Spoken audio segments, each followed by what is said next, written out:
Mysticism and Logic. An insightful glimpse by Bertrand Russell, Nobel Prize winner in literature. Metaphysics, or the attempt to conceive the world as a whole by means of thought, has been developed, from the first, by the union and conflict of two very different human impulses, the one urging men towards mysticism, the other urging them towards science. Some men have achieved greatness through one of these impulses alone, others through the other alone. In Hume, for example, the scientific impulse reigns quite unchecked, while in Blake a strong hostility to science coexists with profound mystic insight. But the greatest men who have been philosophers have felt the need both of science and of mysticism. The attempt to harmonize the two was what made their life, and what always must, for all its arduous uncertainty, make philosophy, to some minds, a greater thing than either science or religion. Before attempting an explicit characterization of the scientific and the mystical impulses, I will illustrate them by examples from two philosophers whose greatness lies in the very intimate blending which they achieved. The two philosophers I mean are Heraclitus and Plato. Heraclitus, as everyone knows, was a believer in universal flux. Time builds and destroys all things. From the few fragments that remain, it is not easy to discover how he arrived at his opinions, but there are some sayings that strongly suggest scientific observation as the source. The things that can be seen, heard, and learned, he says, are what I prize the most. This is the language of the empiricist, to whom observation is the sole guarantee of truth. The sun is new every day, is another fragment, and this opinion, in spite of its paradoxical character, is obviously inspired by scientific reflection, and no doubt seemed to him to obviate the difficulty of understanding how the sun can work its way underground from west to east during the night. Actual observation must also have suggested to him his central doctrine that fire is the one permanent substance, of which all visible things are passing phases. In combustion, we see things change utterly, while their flame and heat rise up into the air and vanish. This world, which is the same for all, he says, no one of gods or men has made, but it was ever, is now, and ever shall be, an ever-living fire, with measures kindling and measures going out. The transformations of fire are, first of all, sea, and half of the sea is earth, half whirlwind. This theory, though no longer one which science can accept, is nevertheless scientific in spirit. Science, too, might have inspired the famous saying to which Plato alludes. You cannot step twice into the same rivers, for fresh waters are ever flowing in upon you. But we find also another statement among the extant fragments. We step and do not step into the same rivers. We are and are not. The comparison of this statement, which is mystical, with the one quoted by Plato, which is scientific, shows how intimately the two tendencies are blended in the system of Heraclitus. Mysticism is, in essence, little more than a certain intensity and depth of feeling in regard to what is believed about the universe. And this kind of feeling leads Heraclitus, on the basis of his science, to strangely poignant sayings concerning life and the world, such as, time is a child playing draughts, the kingly power is a child's. It is poetic imagination, not science, which presents time as despotic lord of the world, with all the irresponsible frivolity of a child. It is mysticism, too, which leads Heraclitus to assert the identity of opposites. Good and ill are one, he says, and again, to God all things are fair and good and right, but men hold some things wrong and some right. Much of mysticism underlies the ethics of Heraclitus. It is true that a scientific determinism alone might have inspired the statement, man's character is his fate. But only a mystic would have said, every beast is driven to the pasture with blows. And again, it is hard to fight with one's heart's desire. Whatever it wishes to get, it purchases at the cost of soul. And again, Wisdom is one thing. It is to know the thought by which all things are steered through all things. Examples might be multiplied, but those that have been given are enough to show the character of the man. The facts of science, as they appeared to him, fed the flame in his soul, and in its light he saw into the depths of the world, by the reflection of his own dancing, swiftly penetrating fire. In such a nature, we see the true union of the mystic and the man of science, the highest eminence, as I think, that it is possible to achieve in the world of thought. In Plato, the same twofold impulse exists, though the mystic impulse is distinctly the stronger of the two, and secures ultimate victory whenever the conflict is sharp.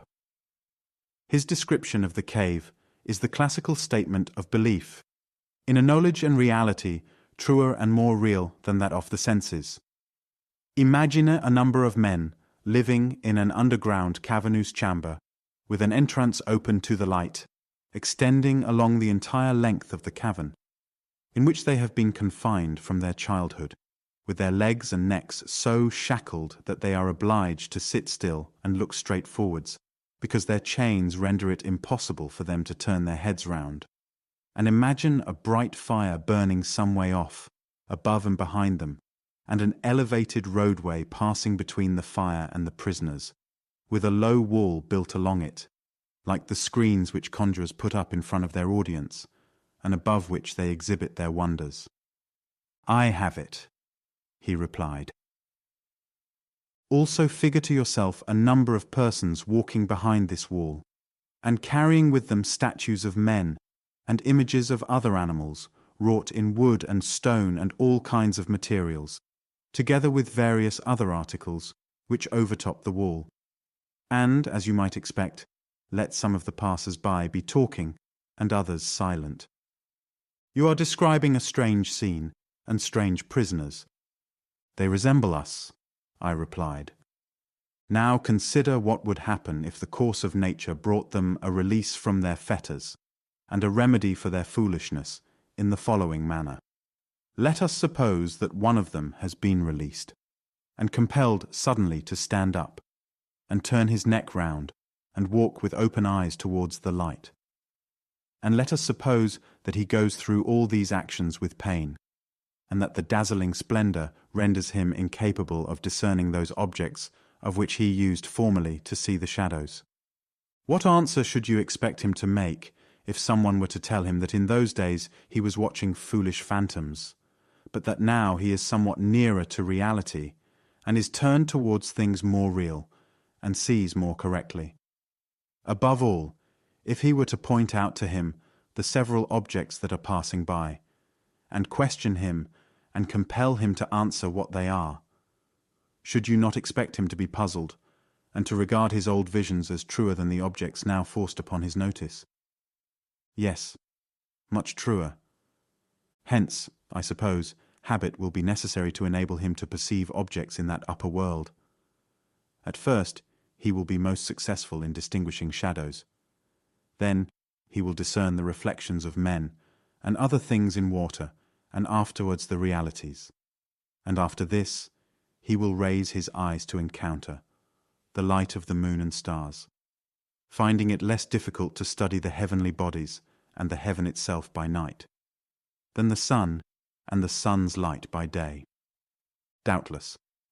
Last of all, I imagine, he will be able to observe and contemplate the nature of the sun, not as it appears in water or on alien ground, but as it is in itself, in its own territory. Of course.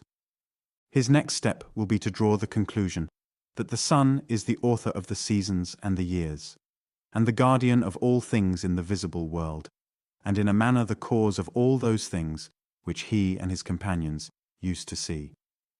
Obviously, this will be his next step. Now this imaginary case, my dear Glancan, you must apply in all its parts to our former statements, by comparing the region which the eye reveals to the prison house, and the light of the fire therein to the power of the sun. And if, by the upward ascent and the contemplation of the upper world, you understand the mounting of the soul into the intellectual region, you will hit the tendency of my own surmises, since you desire to be told what they are, though indeed God only knows whether they are correct. But be that as it may, the view which I take of the subject is to the following effect. In the world of knowledge, the essential form of good is the limit of our inquiries, and can barely be perceived. But, when perceived, we cannot help concluding that it is in every case the source of all that is bright and beautiful.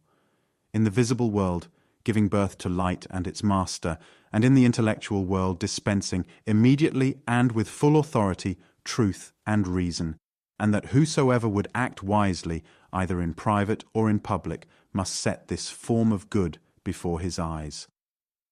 But in this passage, as throughout most of Plato's teaching, there is an identification of the good with the truly real, which became embodied in the philosophical tradition, and is still largely operative in our own day. In thus allowing a legislative function to the good, Plato produced a divorce between philosophy and science, from which, in my opinion, both have suffered ever since, and are still suffering. The man of science, whatever his hopes may be, must lay them aside while he studies nature, and the philosopher, if he is to achieve truth, must do the same. Ethical considerations can only legitimately appear when the truth has been ascertained. They can, and should appear, as determining our feeling towards the truth, and our manner of ordering our lives in view of the truth, but not as themselves dictating what the truth is to be. There are passages in Plato, among those which illustrate the scientific side of his mind, where he seems clearly aware of this. The most noteworthy is the one in which Socrates, as a young man, is explaining the theory of ideas to Parmenides. After Socrates has explained that there is an idea of the good, but not of such things as hair and mud and dirt, Parmenides advises him not to despise even the meanest things. And this advice shows the genuine scientific temper. It is with this impartial temper that the mystic's apparent insight into a higher reality and a hidden good has to be combined if philosophy is to realize its greatest possibilities. And it is failure, in this respect, that has made so much of idealistic philosophy thin, lifeless, and insubstantial. It is only in marriage with the world that our ideals can bear fruit. Divorced from it, they remain barren.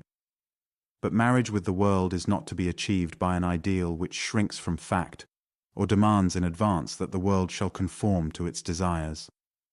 Parmenides himself is the source of a peculiarly interesting strain of mysticism which pervades Plato's thought, the mysticism which may be called logical, because it is embodied in theories on logic. This form of mysticism, which appears, so far as the West is concerned, to have originated with Parmenides, dominates the reasonings of all the great mystical metaphysicians, from his day to that of Hegel and his modern disciples. Reality, he says, is uncreated, indestructible, unchanging, indivisible. It is immovable in the bonds of mighty chains, without beginning and without end, since coming into being and passing away have been driven afar, and true belief has cast them away. The fundamental principle of his inquiry is stated in a sentence which would not be out of place in Hegel. Thou canst not know what is not, that is impossible, nor utter it, for it is the same thing that can be thought and that can be. And again, it needs must be that what can be thought and spoken of is, for it is possible for it to be, and it is not possible for what is nothing to be. The impossibility of change follows from this principle, for what is past can be spoken of, and therefore, by the principle, still is. Mystical philosophy, in all ages and in all parts of the world, is characterized by certain beliefs, which are illustrated by the doctrines we have been considering. There is first the belief in insight as against discursive analytic knowledge. The belief in a way of wisdom, sudden, penetrating, coercive, which is contrasted with the slow and fallible study of outward appearance by a science relying wholly upon the senses. All who are capable of absorption in an inward passion must have experienced at times the strange feeling of unreality in common objects, the loss of contact with daily things, in which the solidity of the outer world is lost, and the soul seems, in utter loneliness, to bring forth, out of its own depths, the mad dance of fantastic phantoms which have hitherto appeared as independently real and living. This is the negative side of the mystic's initiation, the doubt concerning common knowledge, preparing the way for the reception of what seems a higher wisdom. Many men to whom this negative experience is familiar do not pass beyond it. But for the mystic, it is merely the gateway to an ampler world. The mystic insight begins with the sense of a mystery unveiled, of a hidden wisdom now suddenly becomes certain beyond the possibility of a doubt. The sense of certainty and revelation comes earlier than any definite belief. The definite beliefs at which mystics arrive are the result of reflection upon the inarticulate experience gained in the moment of insight. Often beliefs which have no real connection with this moment become subsequently attracted into the central nucleus. Thus, in addition to the convictions which all mystics share, we find in many of them other convictions of a more local and temporary character, which no doubt become amalgamated with what was essentially mystical in virtue of their subjective certainty. We may ignore such inessential accretions and confine ourselves to the beliefs which all mystics share. The first and most direct outcome of the moment of illumination is belief in the possibility of a way of knowledge which may be called revelation or insight or intuition, as contrasted with sense, reason, and analysis, which are regarded as blind guides leading to the morass of illusion. Closely connected with this belief is the conception of a reality behind the world of appearance and utterly different from it. This reality is regarded with an admiration often amounting to worship. It is felt to be always and everywhere, close at hand, thinly veiled by the shows of sense, ready, for the receptive mind, to shine in its glory even through the apparent folly and wickedness of man. The poet, the artist, and the lover are seekers after that glory. The haunting beauty that they pursue is the faint reflection of its sun. But the mystic lives in the full light of the vision. What others dimly seek he knows, with a knowledge beside which all other knowledge is ignorance. The second characteristic of mysticism is its belief in unity, and its refusal to admit opposition or division anywhere. We found Heraclitus saying, "Good and ill are one," and again he says, "The way up and the way down is one and the same." The same attitude appears in the simultaneous assertion of contradictory propositions, such as, "We step and do not step into the same rivers. We are and are not." The assertion of Parmenides, that reality is one and indivisible, comes from the same impulse towards unity. In Plato, this impulse is less prominent, being held in check by his theory of ideas, but it reappears, so far as his logic permits, in the doctrine of the primacy of the good. A third mark of almost all mystical metaphysics is the denial of the reality of time. This is an outcome of the denial of division. If all is one, the distinction of past and future must be illusory. We have seen this doctrine prominent in Parmenides, and among moderns it is fundamental in the systems of Spinoza and Hegel. The last of the doctrines of mysticism which we have to consider is its belief that all evil is mere appearance, an illusion produced by the divisions and oppositions of the analytic intellect. Mysticism does not maintain that such things as cruelty, for example, are good, but it denies that they are real. They belong to that lower world of phantoms from which we are to be liberated by the insight of the vision. Sometimes, for example in Hegel, and at least verbally in Spinoza, not only evil, but good also, is regarded as illusory, though nevertheless the emotional attitude towards what is held to be reality is such as would naturally be associated with the belief that reality is good. What is, in all cases, ethically characteristic of mysticism is absence of indignation or protest, acceptance with joy, disbelief in the ultimate truth of the division into two hostile camps, the good and the bad. This attitude is a direct outcome of the nature of the mystical experience. With its sense of unity is associated a feeling of infinite peace.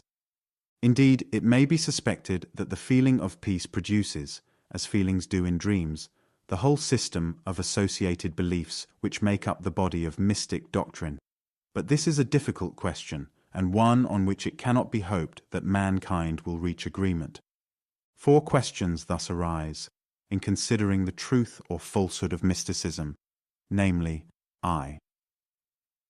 Are there two ways of knowing, which may be called respectively reason and intuition? And if so, is either to be preferred to the other? 2. Is all plurality and division illusory? 3. Is time unreal? If, what kind of reality belongs to good and evil?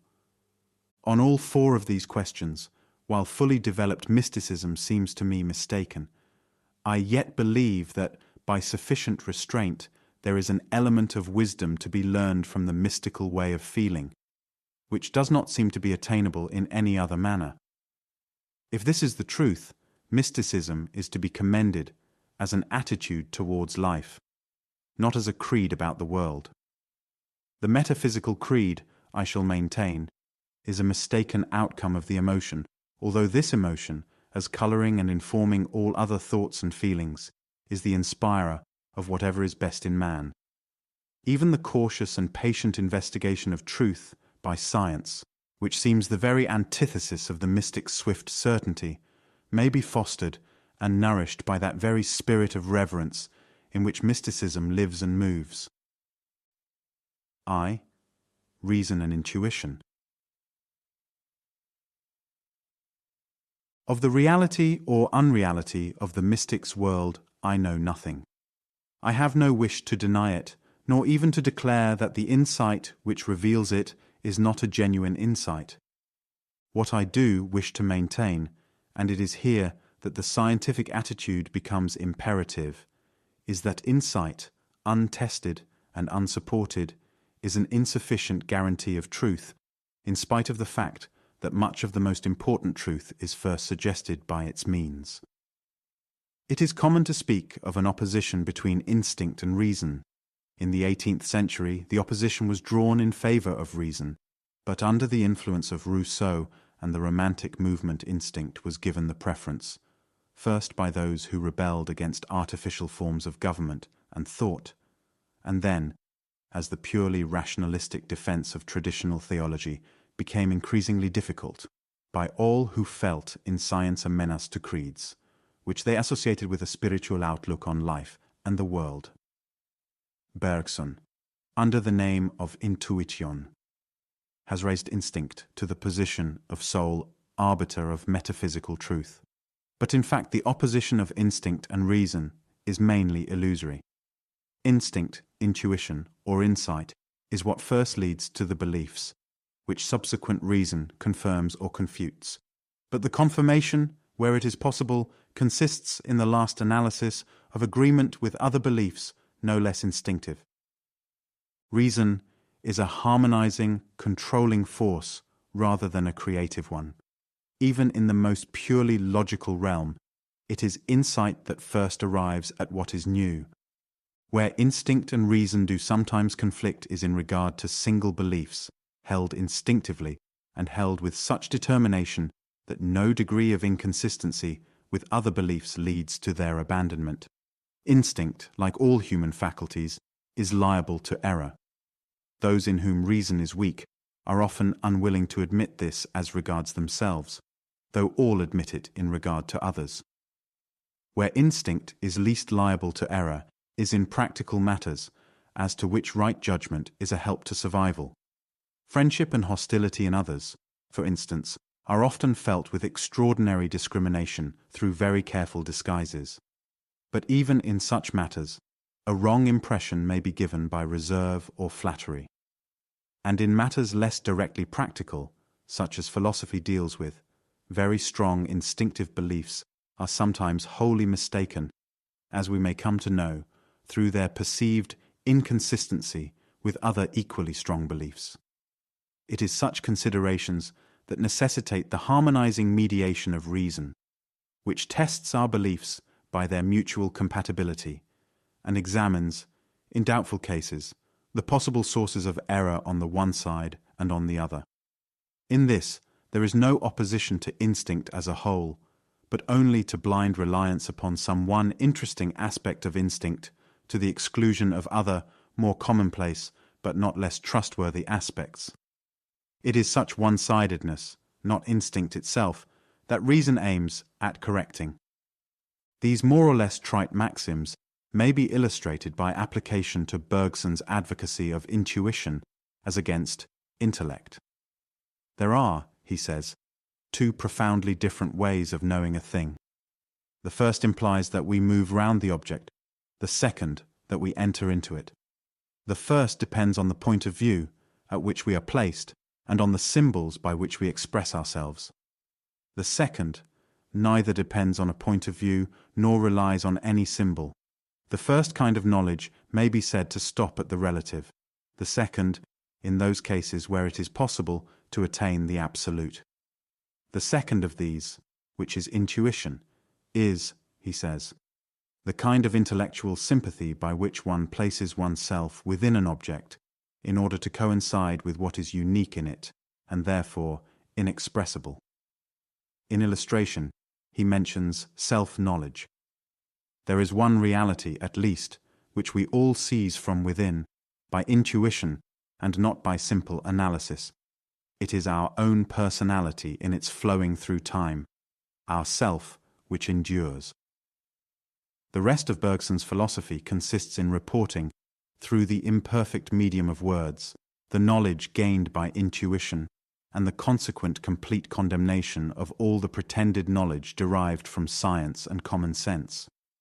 This procedure, since it takes sides in a conflict of instinctive beliefs, stands in need of justification by proving the greater trustworthiness of the beliefs on one side than of those on the other. Bergson attempts this justification in two ways. First, by explaining that intellect is a purely practical faculty to secure biological success. Secondly, by mentioning remarkable feats of instinct in animals and by pointing out characteristics of the world which, though intuition can apprehend them, are baffling to intellect as he interprets it.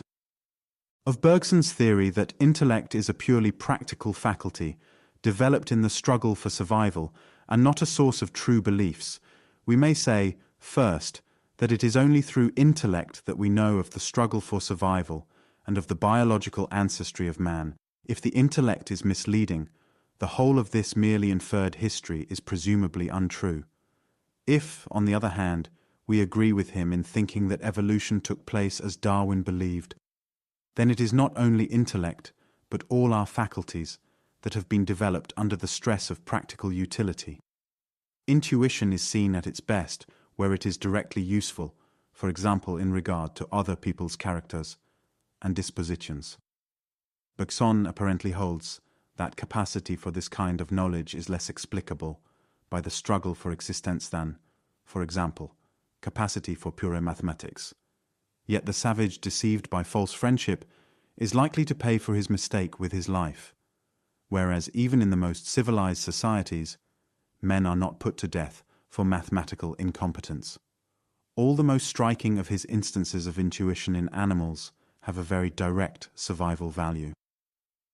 The fact is, of course, that both intuition and intellect have been developed because they are useful, and that, speaking broadly, they are useful when they give truth and become harmful when they give falsehood.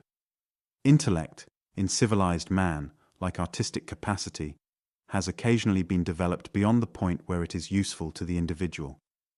Intuition, on the other hand, seems on the whole to diminish as civilization increases. It is greater, as a rule, in children than in adults, in the uneducated than in the educated. Probably in dogs, it exceeds anything to be found in human beings. But those who see in these facts a recommendation of intuition ought to return to running wild in the woods, dyeing themselves with woad and living on hips and haws. Let us next examine whether intuition possesses any such infallibility as Bergson claims for it. The best instance of it, according to him, is our acquaintance with ourselves. Yet self-knowledge is proverbially rare and difficult. Most men, for example, have in their nature meannesses, vanities, and envies, of which they are quite unconscious, though even their best friends can perceive them without any difficulty. It is true that intuition has a convincingness which is lacking to intellect. While it is present, it is almost impossible to doubt its truth. But if it should appear, on examination, to be at least as fallibly as intellect, its greater subjective certainty becomes a demerit, making it only the more irresistibly deceptive. Apart from self-knowledge, one of the most notable examples of intuition is the knowledge people believe themselves to possess of those with whom they are in love. The wall between different personalities seems to become transparent, and people think they see into another soul as into their own. Yet deception in such cases is constantly practiced with success. And even where there is no intentional deception, experience gradually proves, as a rule, that the supposed insight was illusory, and that the slower, more groping methods of the intellect are in the long run more reliable. Bergson maintains that intellect can only deal with things insofar as they resemble what has been experienced in the past, while intuition has the power of apprehending the uniqueness and novelty that always belong to each fresh moment. That there is something unique and new at every moment is certainly true. It is also true that this cannot be fully expressed by means of intellectual concepts. Only direct acquaintance can give knowledge of what is unique and new. But direct acquaintance of this kind is given fully in sensation, and does not require, so far as I can see, any special faculty of intuition for its apprehension. It is neither intellect nor intuition, but sensation, that supplies new data. But when the data are new in any remarkable manner, intellect is much more capable of dealing with them than intuition would be. The hen with a brood of ducklings no doubt has intuition, which seems to place her inside them, and not merely to know them analytically. But when the ducklings take to the water, the whole apparent intuition is seen to be illusory, and the hen is left helpless on the shore. Intuition, in fact, is an aspect and development of instinct, and, like all instinct, is admirable in those customary surroundings which have moulded the habits of the animal in question, but totally incompetent as soon as the surroundings are changed, in a way which demands some non-habitual mode of action. The theoretical understanding of the world, which is the aim of philosophy, is not a matter of great practical importance to animals, or to savages, or even to most civilized men. It is hardly to be supposed, therefore, that the rapid, rough and ready methods of instinct or intuition will find in this field a favorable ground for their application. It is the older kinds of activity, which bring out our kinship with remote generations of animal and semi-human ancestors, that show intuition at its best. In such matters as self-preservation and love, intuition will act sometimes, though not always, with a swiftness and precision which are astonishing to the critical intellect. But philosophy is not one of the pursuits which illustrate our affinity with the past. It is a highly refined, highly civilized pursuit, demanding, for its success, a certain liberation from the life of instinct, and even, at times, a certain aloofness from all mundane hopes and fears. It is not in philosophy, therefore, that we can hope to see intuition at its best. On the contrary, since the true objects of philosophy and the habit of thought demanded for their apprehension are strange, unusual, and remote.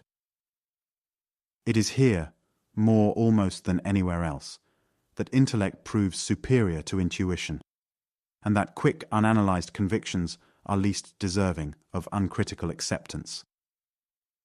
In advocating the scientific restraint and balance, as against the self-assertion of a confident reliance upon intuition, we are only urging, in the sphere of knowledge, that largeness of contemplation that impersonal disinterestedness, and that freedom from practical preoccupations which have been inculcated by all the great religions of the world. Thus our conclusion, however it may conflict with the explicit beliefs of many mystics, is, in essence, not contrary to the spirit which inspires those beliefs, but rather the outcome of this very spirit as applied in the realm of thought. Unity and plurality. One of the most convincing aspects of the mystic illumination is the apparent revelation of the oneness of all things, giving rise to pantheism in religion and to monism in philosophy. An elaborate logic, beginning with Parmenides and culminating in Hegel and his followers, has been gradually developed to prove that the universe is one indivisible whole, and that what seem to be its parts, if considered as substantial and self-existing, are mere illusion. The conception of a reality quite other than the world of appearance, a reality one, indivisible, and unchanging, was introduced into Western philosophy by Parmenides, not, nominally at least, for mystical or religious reasons, but on the basis of a logical argument as to the impossibility of not being, and most subsequent metaphysical systems are the outcome of this fundamental idea. The logic used in defense of mysticism seems to be faulty as logic, and open to technical criticisms, which I've explained elsewhere. I shall not here repeat these criticisms, since they are lengthy and difficult, but shall instead attempt an analysis of the state of mind from which mystical logic has arisen. Belief in a reality quite different from what appears to the senses arises with irresistible force in certain moods, which are the source of most mysticism and of most metaphysics. While such a mood is dominant, the need of logic is not felt, and accordingly the more thoroughgoing mystics do not employ logic, but appeal directly to the immediate deliverance of their insight. But such fully developed mysticism is rare in the West. When the intensity of emotional conviction subsides, a man who is in the habit of reasoning will search for logical grounds in favor of the belief which he finds in himself, but since the belief already exists, he will be very hospitable to any ground that suggests itself. The paradoxes apparently proved by his logic are really the paradoxes of mysticism, and are the goal which he feels his logic must reach if it is to be in accordance with insight. The resulting logic has rendered most philosophers incapable of giving any account of the world of science and daily life.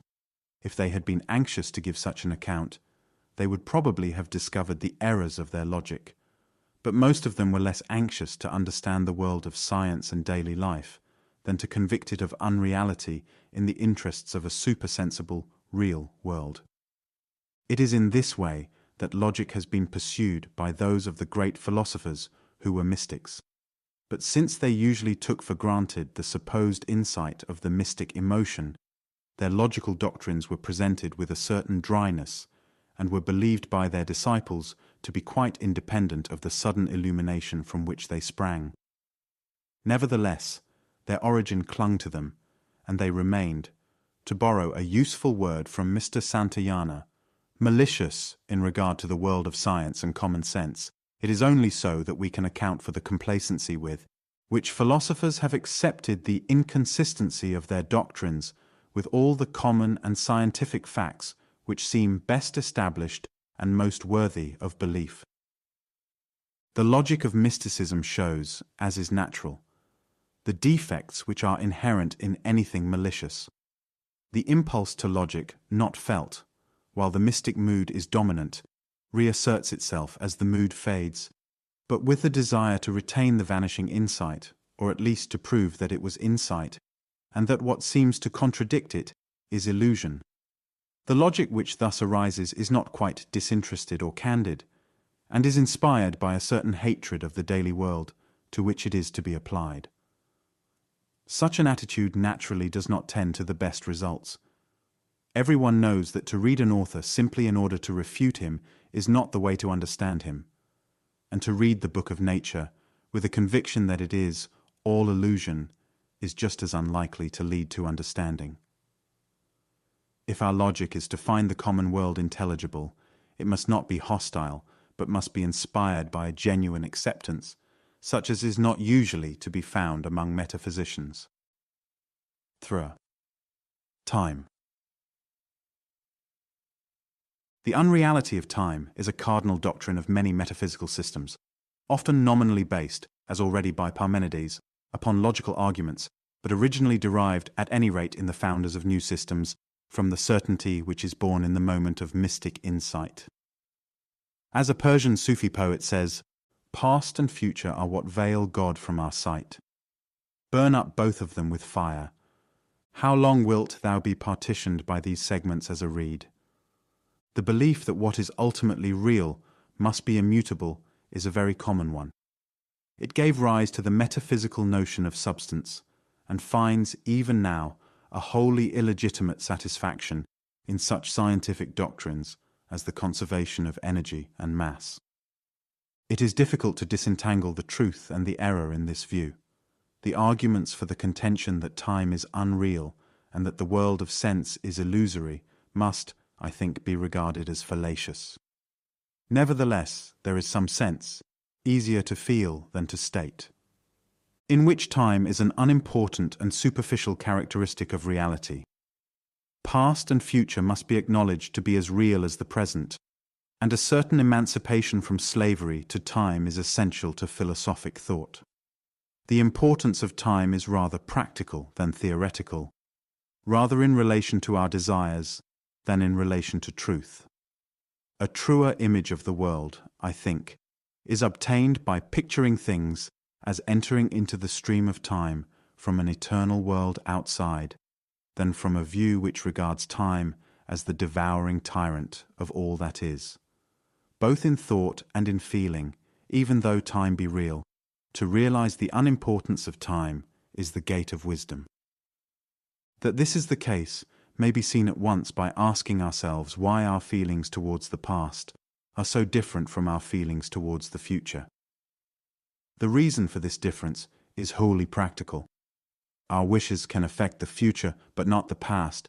The future is to some extent subject to our power, while the past is unalterably fixed.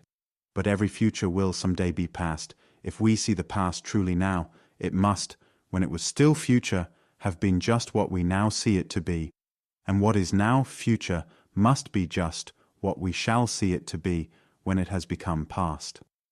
The felt difference of quality between past and future, therefore, is not an intrinsic difference, but only a difference in relation to us.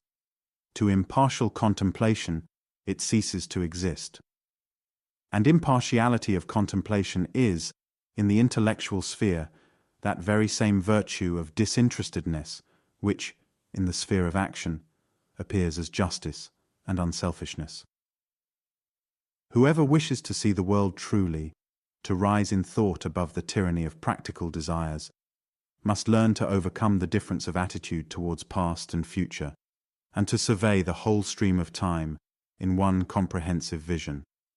The kind of way in which, as it seems to me, time ought not to enter into our theoretic philosophical thought may be illustrated by the philosophy which has become associated with the idea of evolution and which is exemplified by Nietzsche, pragmatism, and Bergson.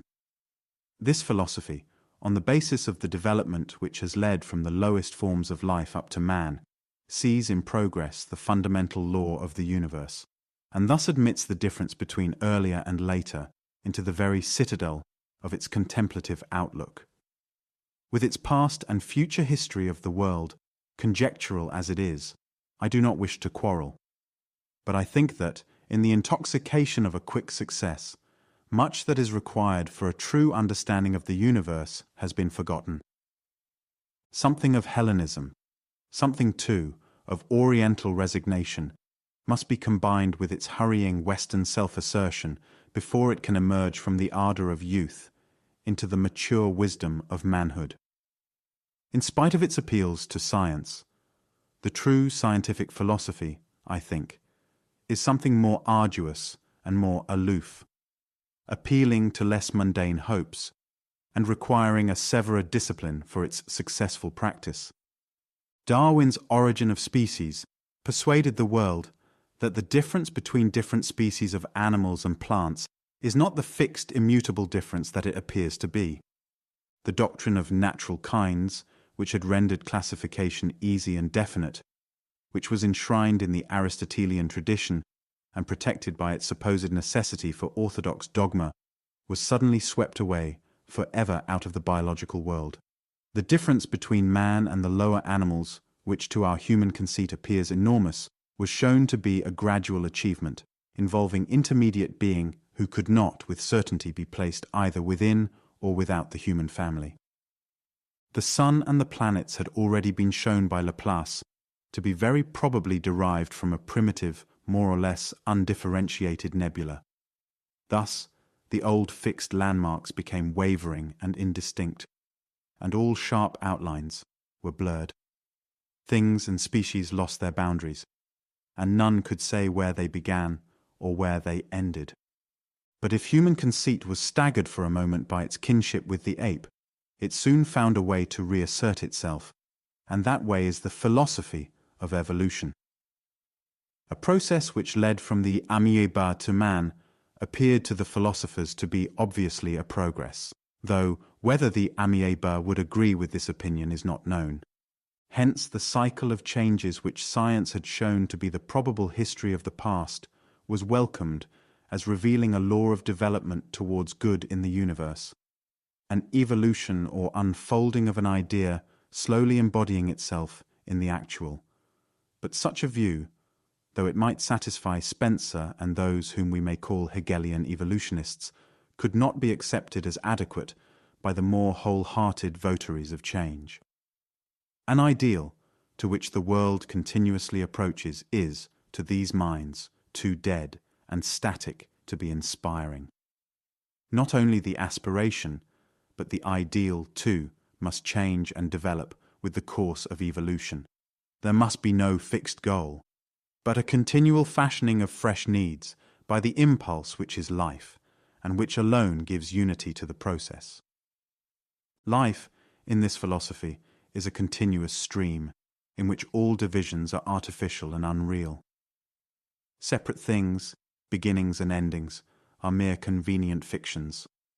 There is only smooth, unbroken transition. The beliefs of today may count as true today, if they carry us along the stream, but tomorrow they will be false, and must be replaced by new beliefs to meet the new situation. All our thinking consists of convenient fictions, imaginary congealings of the stream. Reality flows on in spite of all our fictions, and though it can be lived, it cannot be conceived in thought. Somehow, without explicit statement, the assurance is slipped in that the future, though we cannot foresee it, will be better than the past or the present. The reader is like the child, which expects a sweet, because it has been told to open its mouth and shut its eyes. Logic, mathematics, physics disappear in this philosophy, because they are too static. What is real is no impulse and movement towards a goal which, like the rainbow, recedes as we advance, and makes every place different when it reaches it from what it appeared to be at a distance. I do not propose to enter upon a technical examination of this philosophy. I wish only to maintain that the motives and interests which inspire it are so exclusively practical, and the problems with which it deals are so special, that it can hardly be regarded as touching any of the questions that, to my mind, constitute genuine philosophy. The predominant interest of evolutionism is in the question of human destiny, or at least of the destiny of life. It is more interested in morality and happiness than in knowledge for its own sake. It must be admitted that the same may be said of many other philosophies, and that a desire for the kind of knowledge which philosophy can give is very rare. But if philosophy is to attain truth, it is necessary first and foremost that philosophers should acquire the disinterested intellectual curiosity which characterizes the genuine man of science. Knowledge concerning the future, which is the kind of knowledge that must be sought if we are to know about human destiny, is possible within certain narrow limits. It is impossible to say how much the limits may be enlarged with the progress of science. But what is evident is that any proposition about the future belongs by its subject matter to some particular science and is to be ascertained, if at all, by the methods of that science. Philosophy is not a shortcut to the same kind of results as those of the other sciences. If it is to be a genuine study, it must have a province of its own, and aim at results which the other sciences can neither prove nor disprove. Evolutionism, in basing itself upon the notion of progress, which is change from the worse to the better, allows the notion of time, as it seems to me, to become its tyrant rather than its servant, and thereby loses that impartiality of contemplation, which is the source of all that is best in philosophic thought and feeling. Metaphysicians, as we saw, have frequently denied altogether the reality of time. I do not wish to do this. I wish only to preserve the mental outlook which inspired the denial, the attitude which, in thought, regards the past as having the same reality as the present and the same importance as the future.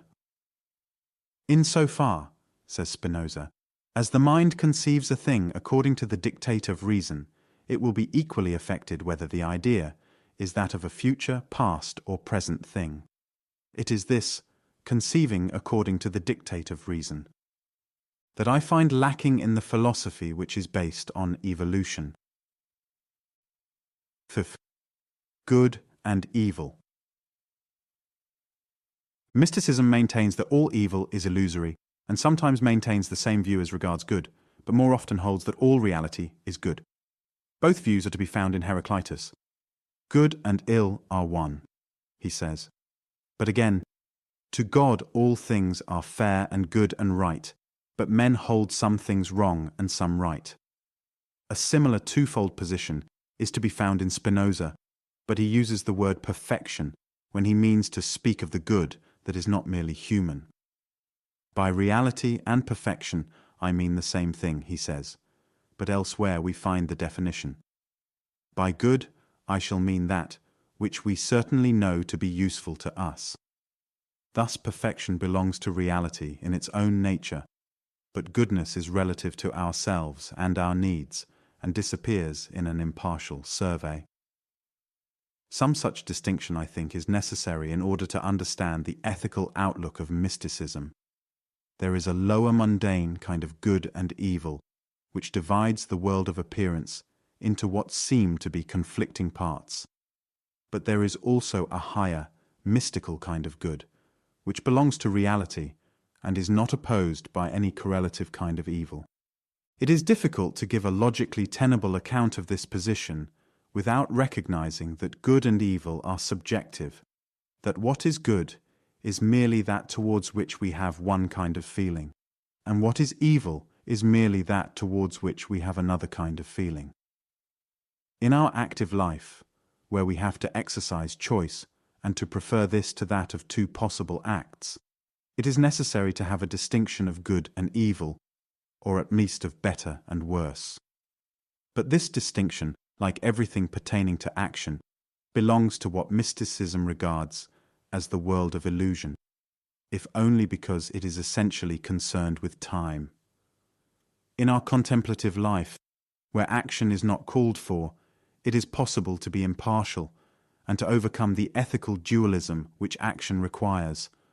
So long as we remain merely impartial, we may be content to say that both the good and the evil of action are illusions.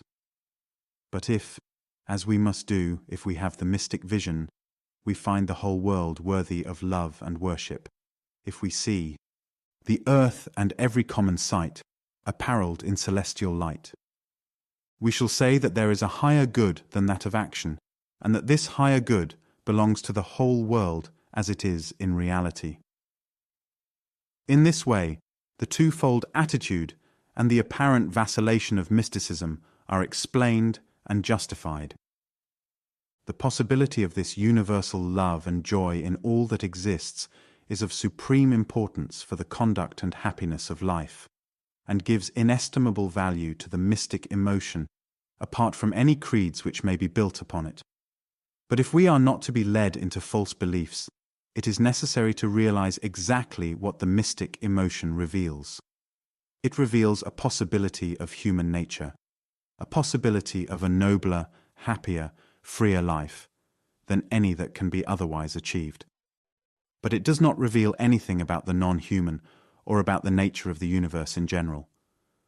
Good and bad, and even the higher good that mysticism finds everywhere, are the reflections of our own emotions on other things, not part of the substance of things as they are in themselves. And therefore an impartial contemplation, freed from all preoccupation with self, will not judge things good or bad, although it is very easily combined with that feeling of universal love, which leads the mystic to say that the whole world is good. The philosophy of evolution, through the notion of progress, is bound up with the ethical dualism of the worse and the better, and is thus shut out, not only from the kind of survey which discards good and evil altogether from its view, but also from the mystical belief in the goodness of everything. In this way, the distinction of good and evil, like time, becomes a tyrant in this philosophy and introduces into thought the restless selectiveness of action. Good and evil, like time, are, it would seem, not general or fundamental in the world of thought, but late and highly specialized members of the intellectual hierarchy. Although, as we saw, mysticism can be interpreted so as to agree with the view that good and evil are not intellectually fundamental, it must be admitted that here we are no longer in verbal agreement with most of the great philosophers and religious teachers of the past. I believe, however, that the elimination of ethical considerations from philosophy is both scientifically necessary and, though this may seem a paradox, an ethical advance. Both these contentions must be briefly defended. The hope of satisfaction to our more human desires, the hope of demonstrating that the world has this or that desirable ethical characteristic, is not one which, so far as I can see, a scientific philosophy can do anything whatever to satisfy. The difference between a good world and a bad one is a difference in the particular characteristics of the particular things that exist in these worlds. It is not a sufficiently abstract difference to come within the province of philosophy. Love and hate, for example, are ethical opposites, but to philosophy they are closely analogous attitudes towards objects. The general form and structure of those attitudes towards objects which constitute mental phenomena is a problem for philosophy, but the difference between love and hate is not a difference of form or structure, and therefore belongs rather to the special science of psychology than to philosophy. Thus the ethical interests which have often inspired philosophers must remain in the background. Some kind of ethical interest may inspire the whole study, but none must obtrude in the detail or be expected in the special results which are sought. If this view seems at first sight disappointing, we may remind ourselves that a similar change has been found necessary in all the other sciences. The physicist or chemist is not now required to prove the ethical importance of his ions or atoms. The biologist is not expected to prove the utility of the plants or animals which he dissects. In pre-scientific ages, this was not the case. Astronomy, for example, was studied because men believed in astrology. It was thought that the movements of the planets had the most direct and important bearing upon the lives of human beings. Presumably, when this belief decayed and the disinterested study of astronomy began, many who had found astrology absorbingly interesting decided that astronomy had too little human interest to be worthy of study. Physics, as it appears in Plato's Timaeus, for example, is full of ethical notions. It is an essential part of its purpose to show that the earth is worthy of admiration. The modern physicist, on the contrary, though he has no wish to deny that the earth is admirable, is not concerned, as physicist, with its ethical attributes. He is merely concerned to find out facts, not to consider whether they are good or bad. In psychology, the scientific attitude is even more recent and more difficult than in the physical sciences. It is natural to consider that human nature is either good or bad, and to suppose that the difference between good and bad, so all-important in practice, must be important in theory also. It is only during the last century that an ethically neutral psychology has grown up. And here too, ethical neutrality has been essential to scientific success. In philosophy, hitherto, ethical neutrality has been seldom sought and hardly ever achieved. Men have remembered their wishes and have judged philosophies in relation to their wishes. Driven from the particular sciences, the belief that the notions of good and evil must afford a key to the understanding of the world has sought a refuge in philosophy. But even from this last refuge, if philosophy is not to remain a set of pleasing dreams, this belief must be driven forth. It is a commonplace that happiness is not best achieved by those who seek it directly, and it would seem that the same is true of the good.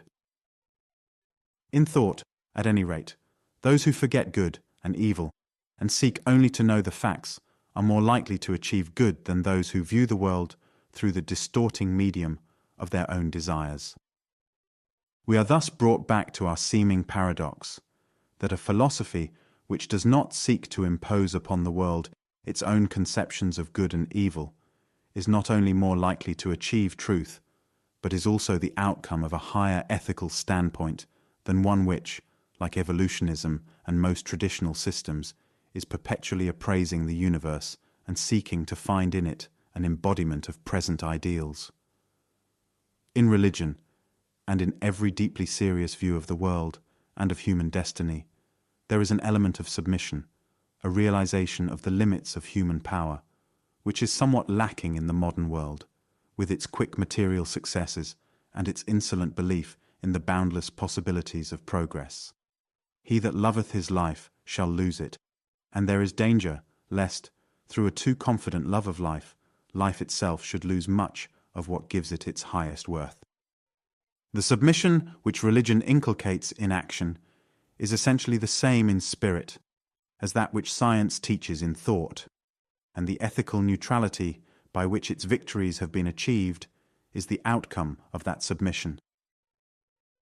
The good which it concerns us to remember is the good which it lies in our power to create, the good in our own lives and in our attitude towards the world. Insistence on belief in an external realization of the good is a form of self-assertion, which, while it cannot secure the external good which it desires, can seriously impair the inward good which lies within our power, and destroy that reverence towards fact which constitutes both what is valuable in humility and what is fruitful in the scientific temper.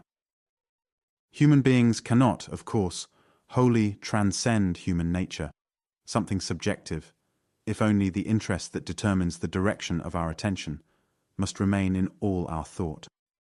But scientific philosophy comes nearer to objectivity than any other human pursuit, and gives us, therefore, the closest constant and the most intimate relation with the outer world that it is possible to achieve. To the primitive mind, everything is either friendly or hostile. But experience has shown that friendliness and hostility are not the conceptions by which the world is to be understood. Scientific philosophy thus represents, though as yet only in a nascent condition, a higher form of thought than any pre-scientific belief or imagination, and, like every approach to self-transcendence, it brings with it a rich reward in increase of scope and breadth and comprehension. Evolutionism, in spite of its appeals to particular scientific facts, fails to be a truly scientific philosophy because of its slavery to time, its ethical preoccupations, and its predominant interest in our mundane concerns and destiny. A truly scientific philosophy will be more humble, more piecemeal, more arduous, offering less glitter of outward mirage to flatter fallacious hopes, but more indifferent to fate, and more capable of accepting the world without the tyrannous imposition of our human and temporary demands.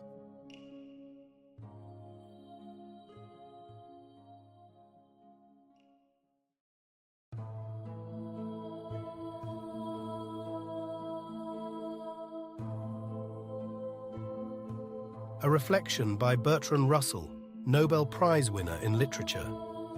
Before considering how to educate, it is well to be clear as to the sort of result which we wish to achieve. Dr. Arnold wanted humbleness of mind, a quality not possessed by Aristotle's magnanimous man. Nietzsche's ideal is not that of Christianity, no more is Kant's, for while Christ enjoins love, Kant teaches that no action of which love is the motive can be truly virtuous, and even people who agree as to the ingredients of a good character may differ as to their relative importance. One man will emphasize courage, another learning, another kindliness, and another rectitude. One man, like the elder Brutus, will put duty to the state above family affection.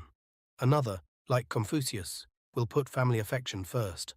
All these divergences will produce differences as to education. We must have some conception of the kind of person we wish to produce before we can have any definite opinion as to the education which we consider best. Of course, an educator may be foolish, in the sense that he produces results other than those at which he was aiming. Uriah Heep was the outcome of lessons in humility at a charity school, which had had an effect quite different from what was intended. But in the main, the ablest educators have been fairly successful. Take as examples the Chinese literati, the modern Japanese, the Jesuits, Dr. Arnold, and the men who direct the policy of the American public schools. All these, in their various ways, have been highly successful. The results aimed at in the different cases were utterly different, but in the main the results were achieved.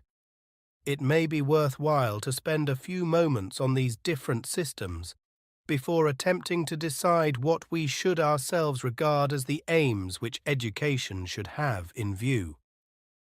Traditional Chinese education was, in some respects, very similar to that of Athens in its best days. Athenian boys were made to learn Homer by heart from beginning to end. Chinese boys were made to learn the Confucian classics with similar thoroughness. Athenians were taught a kind of reverence for the gods, which consisted in outward observances and placed no barrier in the way of free intellectual speculation. Similarly, the Chinese were taught certain rites connected with ancestor worship, but were by no means obliged to have the beliefs which the rites would seem to imply. An easy and elegant skepticism was the attitude expected of an educated adult. Anything might be discussed, but it was a trifle vulgar to reach very positive conclusions. Opinions should be such as could be discussed pleasantly at dinner, not such as men would fight for. Carlyle calls Plato a lordly Athenian gentleman, very much at his ease in Zion. This characteristic of being at his ease in Zion is also found in Chinese sages, and is, as a rule, absent from the sages produced by Christian civilizations, except when, like Goethe, they have deeply imbibed the spirit of Hellenism. The Athenians and the Chinese alike wished to enjoy life, and had a conception of enjoyment which was refined by an exquisite sense of beauty. There were, however, great differences between the two civilizations, owing to the fact that, broadly speaking, the Greeks were energetic and the Chinese were lazy. The Greeks devoted their energies to art and science and mutual extermination, in all of which they achieved unprecedented success. Politics and patriotism afforded practical outlets for Greek energy. When a politician was ousted, he led a band of exiles to attack his native city. When a Chinese official was disgraced, he retired to the hills and wrote poems on the pleasures of country life. Accordingly, the Greek civilization destroyed itself, but the Chinese civilization could only be destroyed from without. These differences, however, seem not wholly attributable to education, since Confucianism in Japan never produced the indolent, cultured skepticism which characterized the Chinese literati, except in the Kyoto nobility, who formed a kind of Faubourg Saint-Germain. Chinese education produced stability and art. It failed to produce progress or science. Perhaps this may be taken as what is to be expected of skepticism. Passionate beliefs produce either progress or disaster, not stability. Science, even when it attacks traditional beliefs, has beliefs of its own and can scarcely flourish in an atmosphere of literary skepticism. In a pugnacious world which has been unified by modern inventions, energy is needed for national self-preservation. And without science, democracy is impossible. The Chinese civilization was confined to the small percentage of educated men, and the Greek civilization was based on slavery. For these reasons, the traditional education of China is not suited to the modern world and has been abandoned by the Chinese themselves. Cultivated 18th-century gentlemen, who in some respects resembled Chinese literati, have become impossible for the same reasons. Modern Japan affords the clearest illustration of a tendency which is prominent among all the great powers, the tendency to make national greatness the supreme purpose of education. The aim of Japanese education is to produce citizens who shall be devoted to the state through the training of their passions and useful to it through the knowledge they have acquired. I cannot sufficiently praise the skill with which this double purpose has been pursued. Ever since the advent of Commodore Perry's squadron, the Japanese have been in a situation in which self-preservation was very difficult. Their success affords a justification of their methods, unless we are to hold that self-preservation itself may be culpable.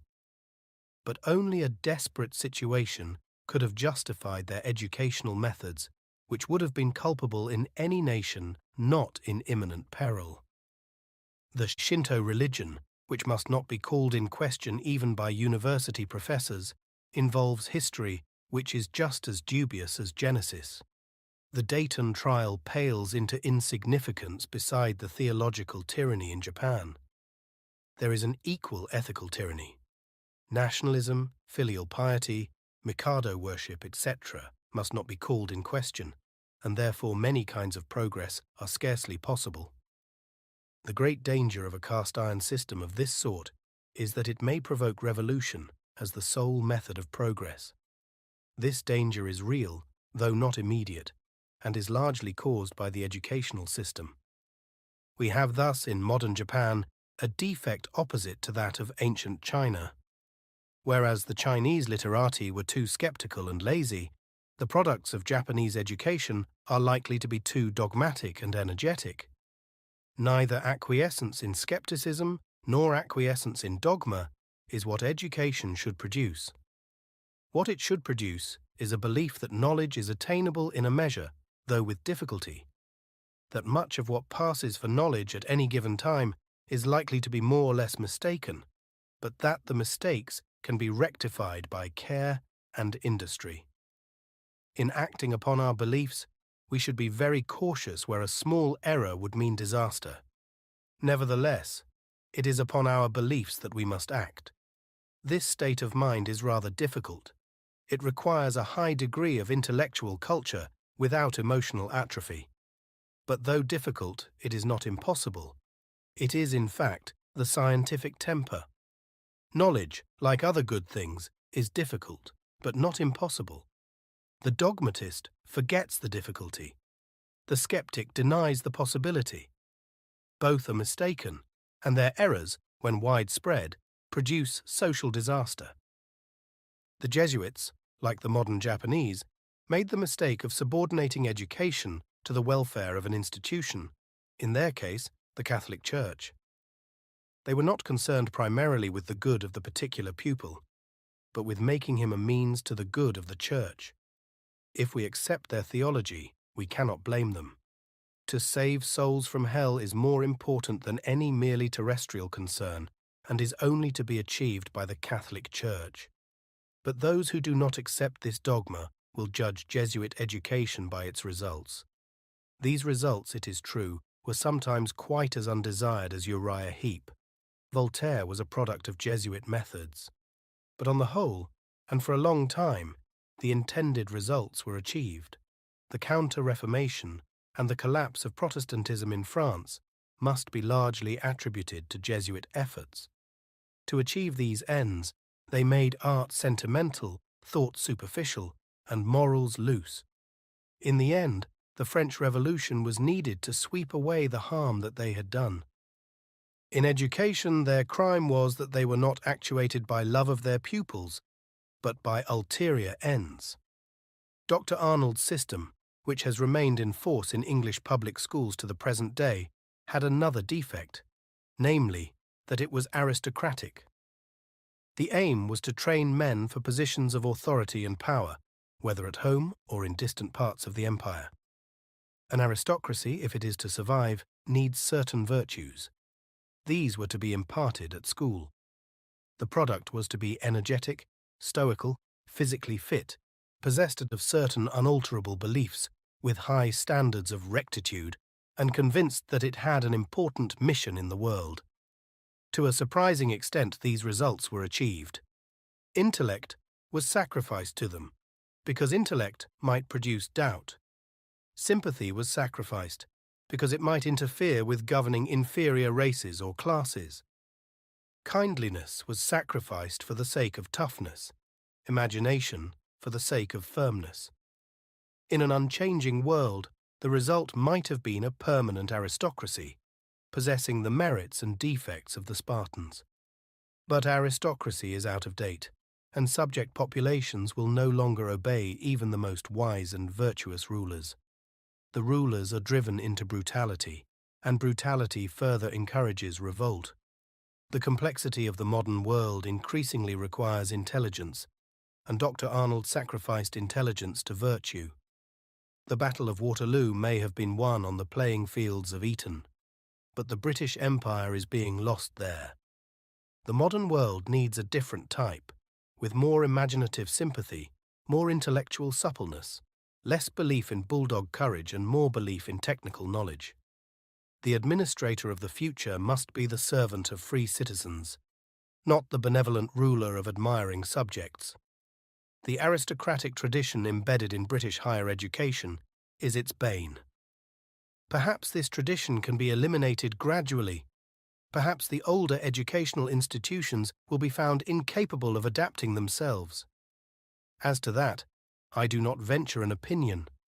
The American public schools achieve successfully a task never before attempted on a large scale, the task of transforming a heterogeneous selection of mankind into a homogeneous nation.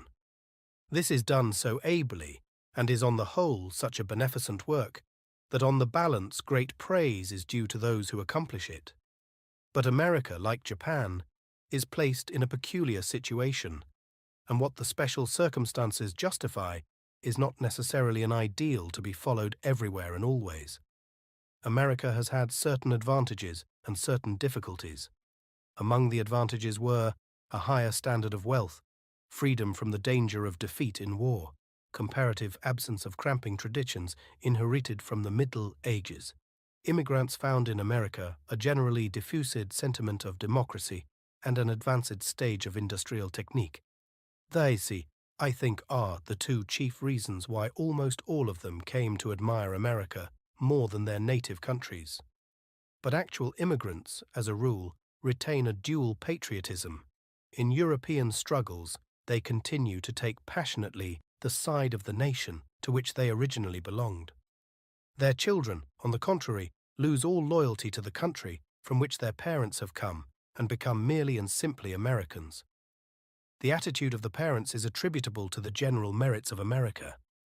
That of the children is very largely determined by their school education. It is only the contribution of the school that concerns us. In so far as the school can rely upon the genuine merits of America, there is no need to associate the teaching of American patriotism with the inculcation of false standards. But where the old world is superior to the new, it becomes necessary to instill a contempt for genuine excellences.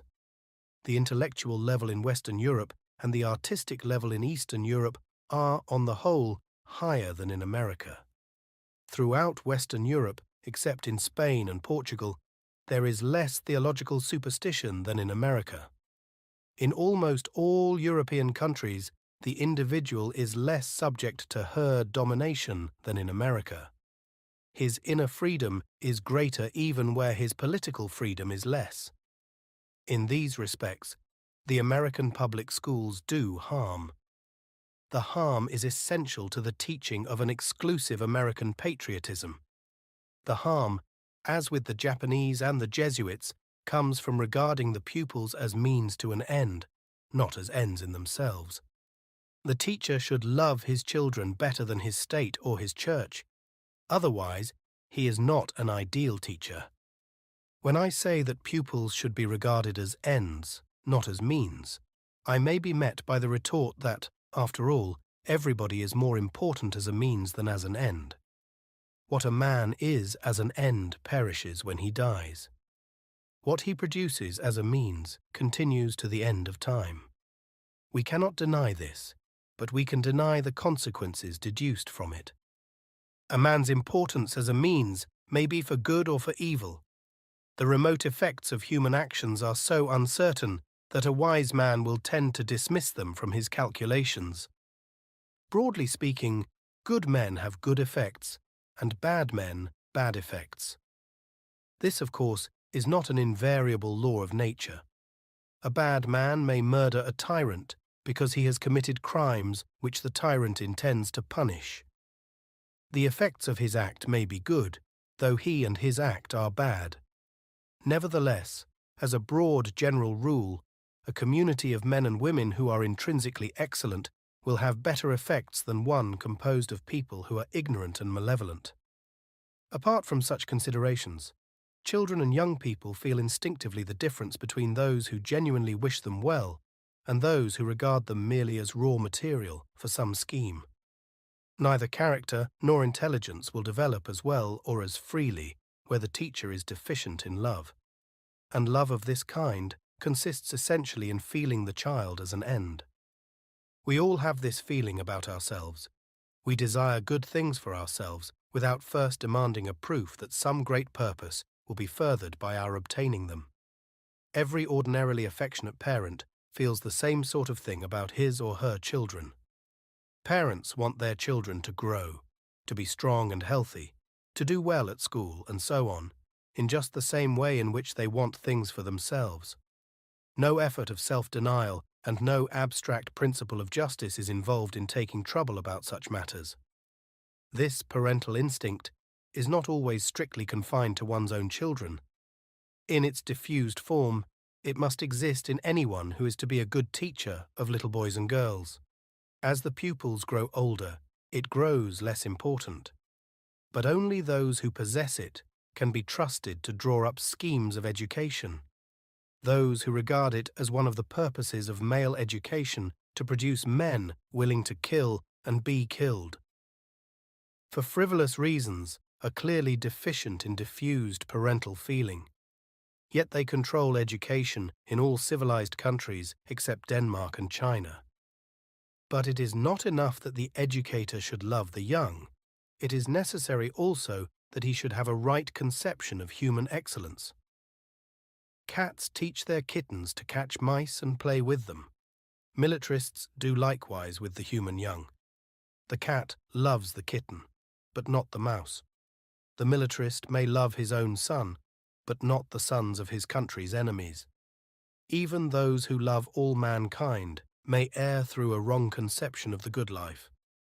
I shall try, therefore, before going any further, to give an idea of what I consider excellent in men and women, quite without regard to practicality, or to the educational methods by which it might be brought into being.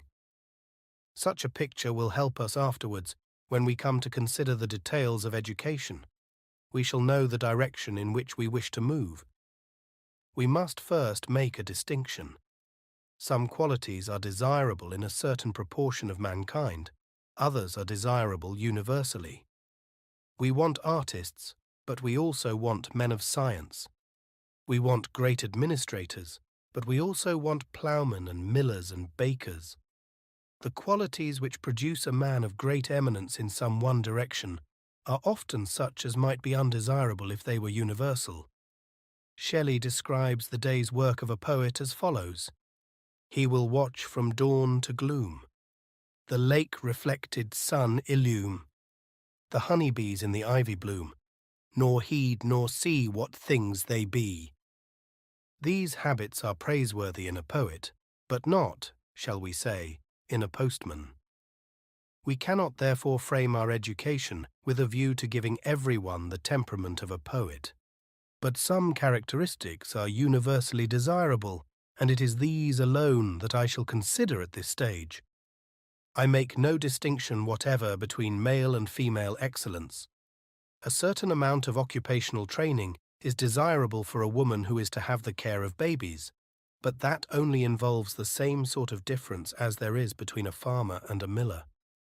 It is in no degree fundamental and does not demand consideration at our present level. I will take 4 characteristics which seem to me jointly to form the basis of an ideal character: vitality, courage, sensitiveness, and intelligence. I do not suggest that this list is complete, but I think it carries us a good way. Moreover, I firmly believe that by proper physical, emotional, and intellectual care of the young, these qualities could all be made very common. I shall consider each in turn. Vitality is rather a physiological than a mental characteristic. It is presumably always present where there is perfect health, but it tends to ebb with advancing years and gradually dwindles to nothing in old age. In vigorous children, it quickly rises to a maximum before they reach school age, and then tends to be diminished by education.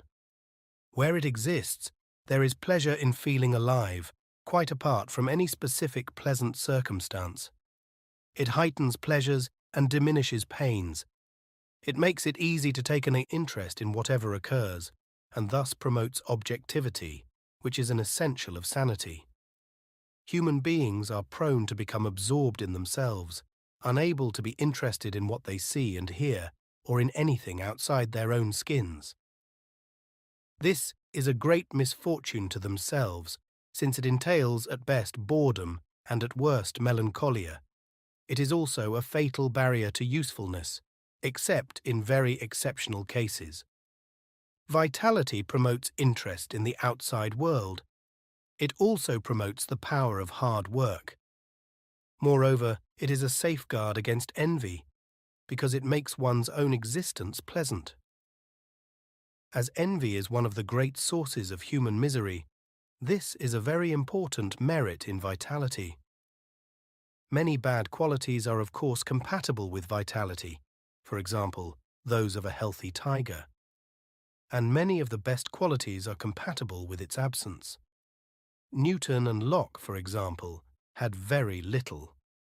Both these men, however, had irritabilities and envies from which better health would have set them free.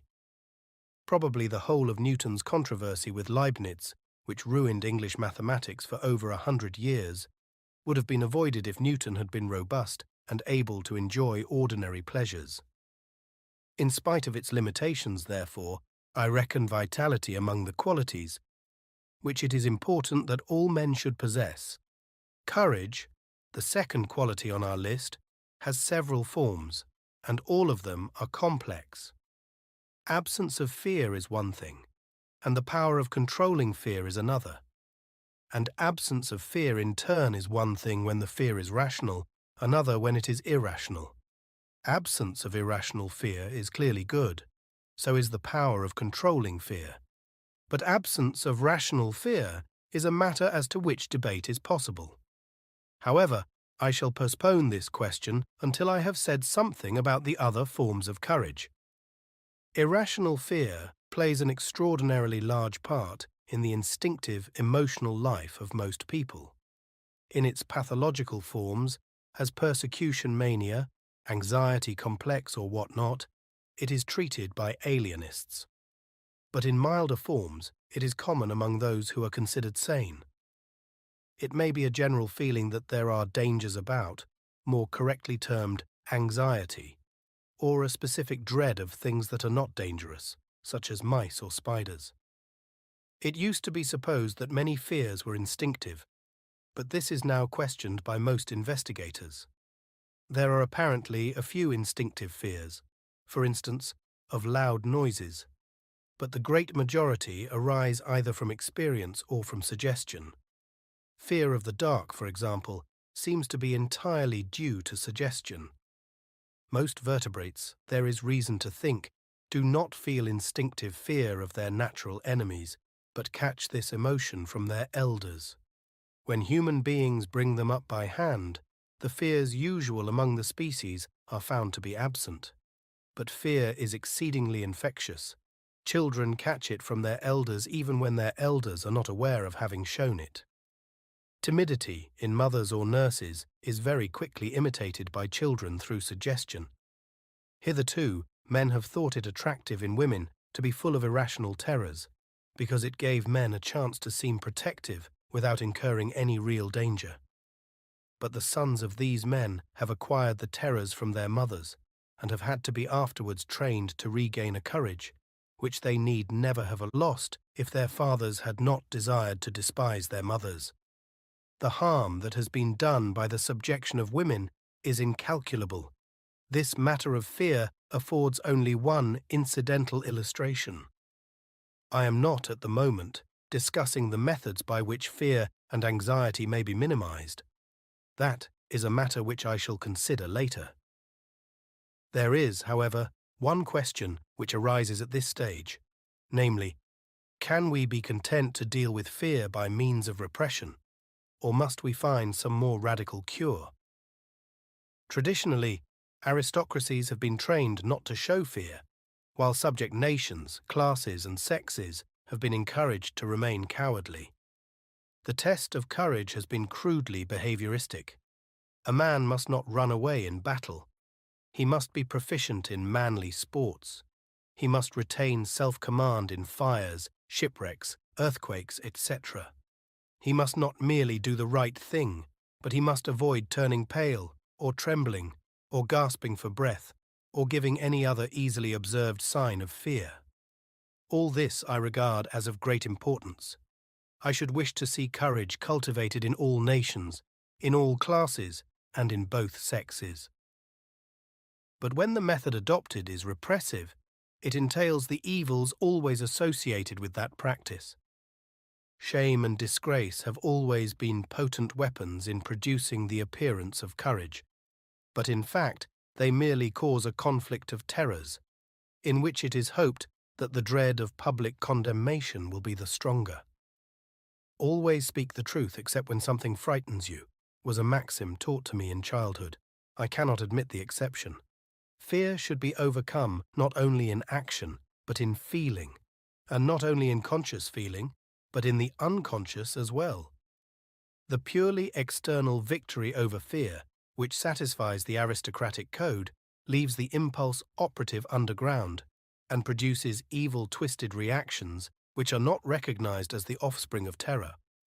I am not thinking of shell shock, in which the connection with fear is obvious. I am thinking rather of the whole system of oppression and cruelty by which dominant castes seek to retain their ascendancy. When recently in Shanghai, a British officer ordered a number of unarmed Chinese students to be shot in the back without warning, he was obviously actuated by terror just as much as a soldier who runs away in battle. But military aristocracies are not sufficiently intelligent to trace such actions to their psychological source. They regard them rather as showing firmness and a proper spirit. From the point of view of psychology and physiology, fear and rage are closely analogous emotions. The man who feels rage is not possessed of the highest kind of courage. The cruelty invariably displayed in suppressing Negro insurrections, communist rebellions, and other threats to aristocracy is an offshoot of cowardice and deserves the same contempt as is bestowed upon the more obvious forms of that vice. I believe that it is possible so to educate ordinary men and women that they shall be able to live without fear. Hitherto, only a few heroes and saints have achieved such a life, but what they have done others could do if they were shown the way. For the kind of courage which does not consist in repression, a number of factors must be combined. To begin with the humblest, health and vitality are very helpful, though not indispensable. Practice and skill in dangerous situations are very desirable. But when we come to consider not courage in this and that respect, but universal courage, something more fundamental is wanted. What is wanted is a combination of self-respect with an impersonal outlook on life. To begin with, self-respect. Some men live from within, while others are mere mirrors of what is felt and said by their neighbours. The latter can never have true courage. They must have admiration, and are haunted by the fear of losing it. The teaching of humility, which used to be thought desirable, was the means of producing a perverted form of this same vice. Humility suppressed self-respect, but not the desire for the respect of others. It merely made nominal self-abasement the means of acquiring credit. Thus, it produced hypocrisy and falsification of instinct. Children were taught unreasoning submission and proceeded to exact it when they grew up. It was said that only those who have learned to obey know how to command. What I suggest is that no one should learn how to obey, and no one should attempt to command. I do not mean, of course, that there should not be leaders in cooperative enterprises, but their authority should be like that of a captain of a football team, which is suffered voluntarily in order to achieve a common purpose. Our purposes should be our own, not the result of external authority, and our purposes should never be forcibly imposed upon others. This is what I mean when I say no one should command and no one should obey.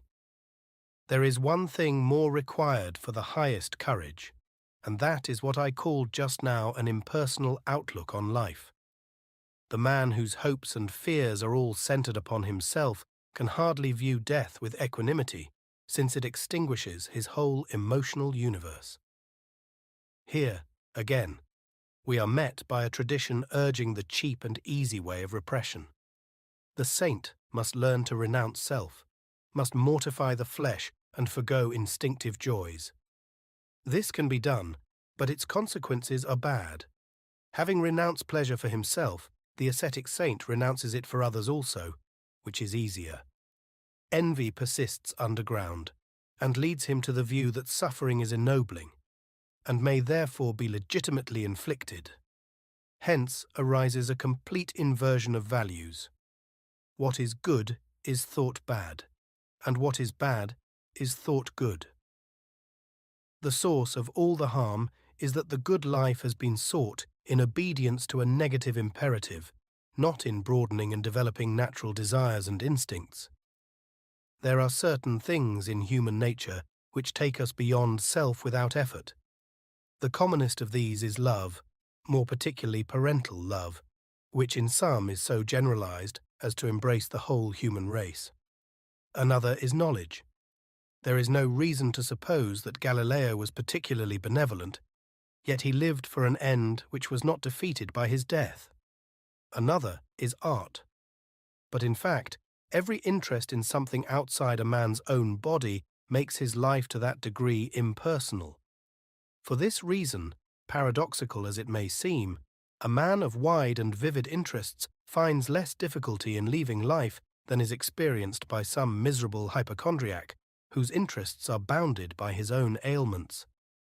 Thus, the perfection of courage is found in the man of many interests, who feels his ego to be but a small part of the world, not through despising himself, but through valuing much that is not himself. This can hardly happen except where instinct is free and intelligence is active.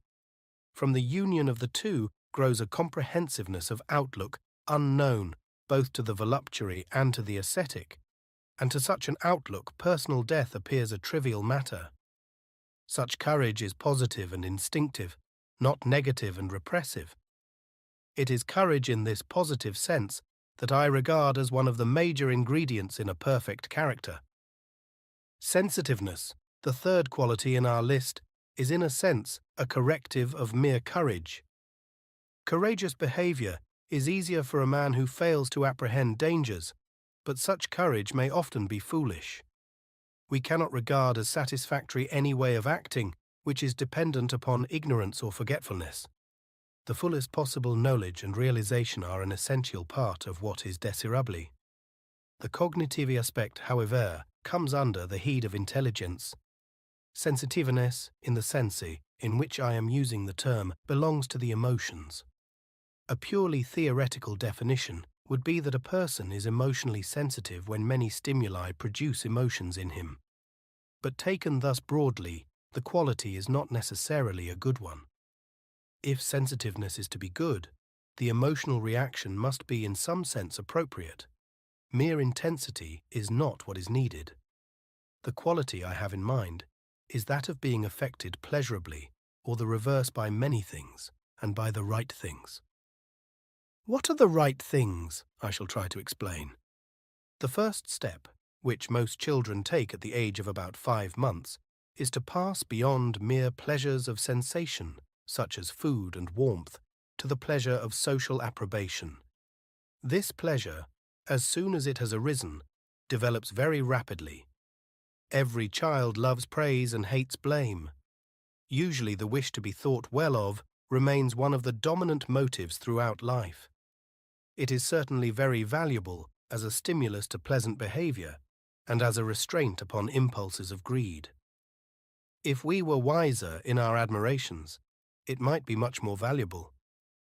But so long as the most admired heroes are those who have killed the greatest number of people, love of admiration cannot alone be adequate to the good life. The next stage in the development of a desirable form of sensitiveness is sympathy. There is a purely physical sympathy. A very young child will cry because a brother or sister is crying. This, I suppose, affords the basis for the further developments. The two enlargements that are needed are, first, to feel sympathy even when the sufferer is not an object of special affection. Secondly, to feel it when the suffering is merely known to be occurring, not sensibly present. The second of these enlargements depends mainly upon intelligence. It may only go so far as sympathy with suffering which is portrayed vividly and touchingly, as in a good novel. It may, on the other hand, go so far as to enable a man to be moved emotionally by statistics. This capacity for abstract sympathy is as rare as it is important. Almost everybody is deeply affected when someone he loves suffers from cancer. Most people are moved when they see the sufferings of unknown patients in hospitals. Yet when they read that the death rate from cancer is such and such, they are as a rule only moved to momentary personal fear, lest they awe. Someone dear to them should acquire the disease. The same is true of war. People think it dreadful when their son or brother is mutilated, but they do not think it 1,000,000 times as dreadful that 1,000,000 people should be mutilated. A man who is full of kindliness in all personal dealings may derive his income from incitement to war or from the torture of children in backward countries. All these familiar phenomena are due to the fact that sympathy is not stirred, in most people, by a merely abstract stimulus. A large proportion of the evils in the modern world would cease if this could be remedied. Science has greatly increased our power of affecting the lives of distant people without increasing our sympathy for them. Suppose you are a shareholder in a company which manufactures cotton in Shanghai. You may be a busy man who has merely followed financial advice in making the investment. Neither Shanghai nor cotton interests you, but only your dividends. Yet you become part of the force leading to massacres of innocent people. And your dividends would disappear if little children were not forced into unnatural and dangerous toil. You do not mind, because you have never seen the children, and an abstract stimulus cannot move you. That is the fundamental reason why large-scale industrialism is so cruel, and why oppression of subject races is tolerated. An education producing sensitiveness to abstract stimuli would make such things impossible. Cognitive sensitiveness, which should also be included, is practically the same thing as a habit of observation, and this is more naturally considered in connection with intelligence. Aesthetic sensitiveness raises a number of problems which I do not wish to discuss at this stage. I will therefore pass on to the last of the 4 qualities we enumerated, namely, intelligence. One of the great defects of traditional morality has been the low estimate it placed upon intelligence. The Greeks did not err in this respect, but the Church led men to think that nothing matters except virtue, and virtue consists in abstinence from a certain list of actions arbitrarily labelled sin. So long as this attitude persists, it is impossible to make men realize that intelligence does more good than an artificial, conventional virtue. When I speak of intelligence, I include both actual knowledge and receptivity to knowledge. The two are, in fact, closely connected. Ignorant adults are unteachable. On such matters as hygiene or diet, for example, they are totally incapable of believing what science has to say. The more a man has learnt, the easier it is for him to learn still more, always assuming that he has not been taught in a spirit of dogmatism. Ignorant people have never been compelled to change their mental habits and have stiffened into an unchangeable attitude. It is not only that they are credulous where they should be skeptical. It is just as much that they are incredulous where they should be receptive. No doubt the word intelligence properly signifies rather an aptitude for acquiring knowledge than knowledge already acquired. But I do not think this aptitude is acquired except by exercise, any more than the aptitude of a pianist or an acrobat. It is, of course, possible to impart information in ways that do not train intelligence. It is not only possible, but easy and frequently done. But I do not believe that it is possible to train intelligence without imparting information, or at any rate, causing knowledge to be acquired. And without intelligence, our complex modern world cannot subsist. Still less can it make progress. I regard the cultivation of intelligence, therefore, as one of the major purposes of education. This might seem a commonplace, but in fact it is not. The desire to instill what are regarded as correct beliefs has made educationists too often indifferent to the training of intelligence. To make this clear, it is necessary to define intelligence a little more closely, so as to discover the mental habits which it requires. For this purpose, I shall consider only the aptitude for acquiring knowledge, not the store of actual knowledge which might legitimately be included in the definition of intelligence.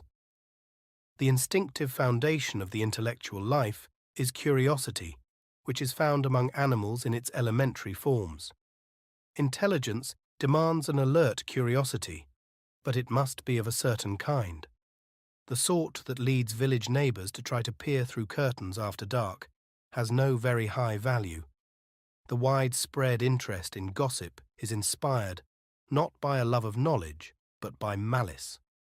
No one gossips about other people's secret virtues, but only about their secret vices. Accordingly, most gossip is untrue, but care is taken not to verify it. Our neighbours' sins, like the consolations of religion, are so agreeable that we do not stop to scrutinize the evidence closely. Curiosity properly so called, on the other hand, is inspired by a genuine love of knowledge. You may see this impulse, in a moderately pure form, at work in a cat which has been brought to a strange room and proceeds to smell every corner and every piece of furniture. You will see it also in children, who are passionately interested when a drawer or cupboard, usually closed, is open for their inspection. Animals, machines, thunderstorms, and all forms of manual work arouse the curiosity of children whose thirst for knowledge puts the most intelligent adult to shame. This impulse grows weaker with advancing years, until at last, what is unfamiliar inspires only disgust, with no desire for a closer acquaintance. This is the stage at which people announce that the country is going to the dogs and that things are not what they were in my young days. The thing which is not the same as it was in that far-off time is the speaker's curiosity. And with the death of curiosity, we may reckon that active intelligence also has died. But although curiosity lessens in intensity and in extent after childhood, it may for a long time improve in quality. Curiosity about general propositions shows a higher level of intelligence than curiosity about particular facts. Broadly speaking, the higher the order of generality, the greater is the intelligence involved. This rule, however, must not be taken too strictly. Curiosity dissociated from personal advantage shows a higher development than curiosity connected, say, with a chance of food. The cat that sniffs in a new room is not a wholly disinterested scientific inquirer, but probably also wants to find out whether there are mice about. Perhaps it is not quite correct to say that curiosity is best when it is disinterested, but rather that it is best when the connection with other interests is not direct and obvious, but discoverable only by means of a certain degree of intelligence. This point, however, it is not necessary for us to decide. If curiosity is to be fruitful, it must be associated with a certain technique for the acquisition of knowledge. There must be habits of observation, belief in the possibility of knowledge, patience, and industry. These things will develop of themselves given the original fund of curiosity and the proper intellectual education. But since our intellectual life is only a part of our activity, and since curiosity is perpetually coming into conflict with other passions, there is need of certain intellectual virtues, such as open-mindedness. We become impervious to new truth, both from habit and from desire. We find it hard to disbelieve what we have emphatically believed for a number of years, and also what ministers to self-esteem or any other fundamental passion. Open-mindedness should therefore be one of the qualities that education aims at producing. At present, this is only done to a very limited extent, as is illustrated by the following paragraph from the Daily Herald, July 31st, 1925. A special committee, appointed to inquire into the allegations of the subversion of children's minds in Bootle schools by their school teachers, has placed its findings before the Bootle Borough Council. The committee was of opinion that the allegations were substantiated, but the council deleted the word substantiated and stated that the allegations gave cause for reasonable inquiry. A recommendation made by the committee and adopted by the council was that in future appointments of teachers, they shall undertake to train the scholars in habits of reverence towards God and religion, and of respect for the civil and religious institutions of the country. Thus, whatever may happen elsewhere, there is to be no open-mindedness in Bootle.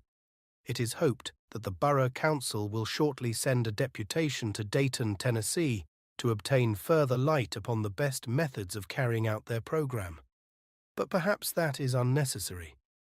From the wording of the resolution, it would seem as if Bootle needed no instruction in obscurantism.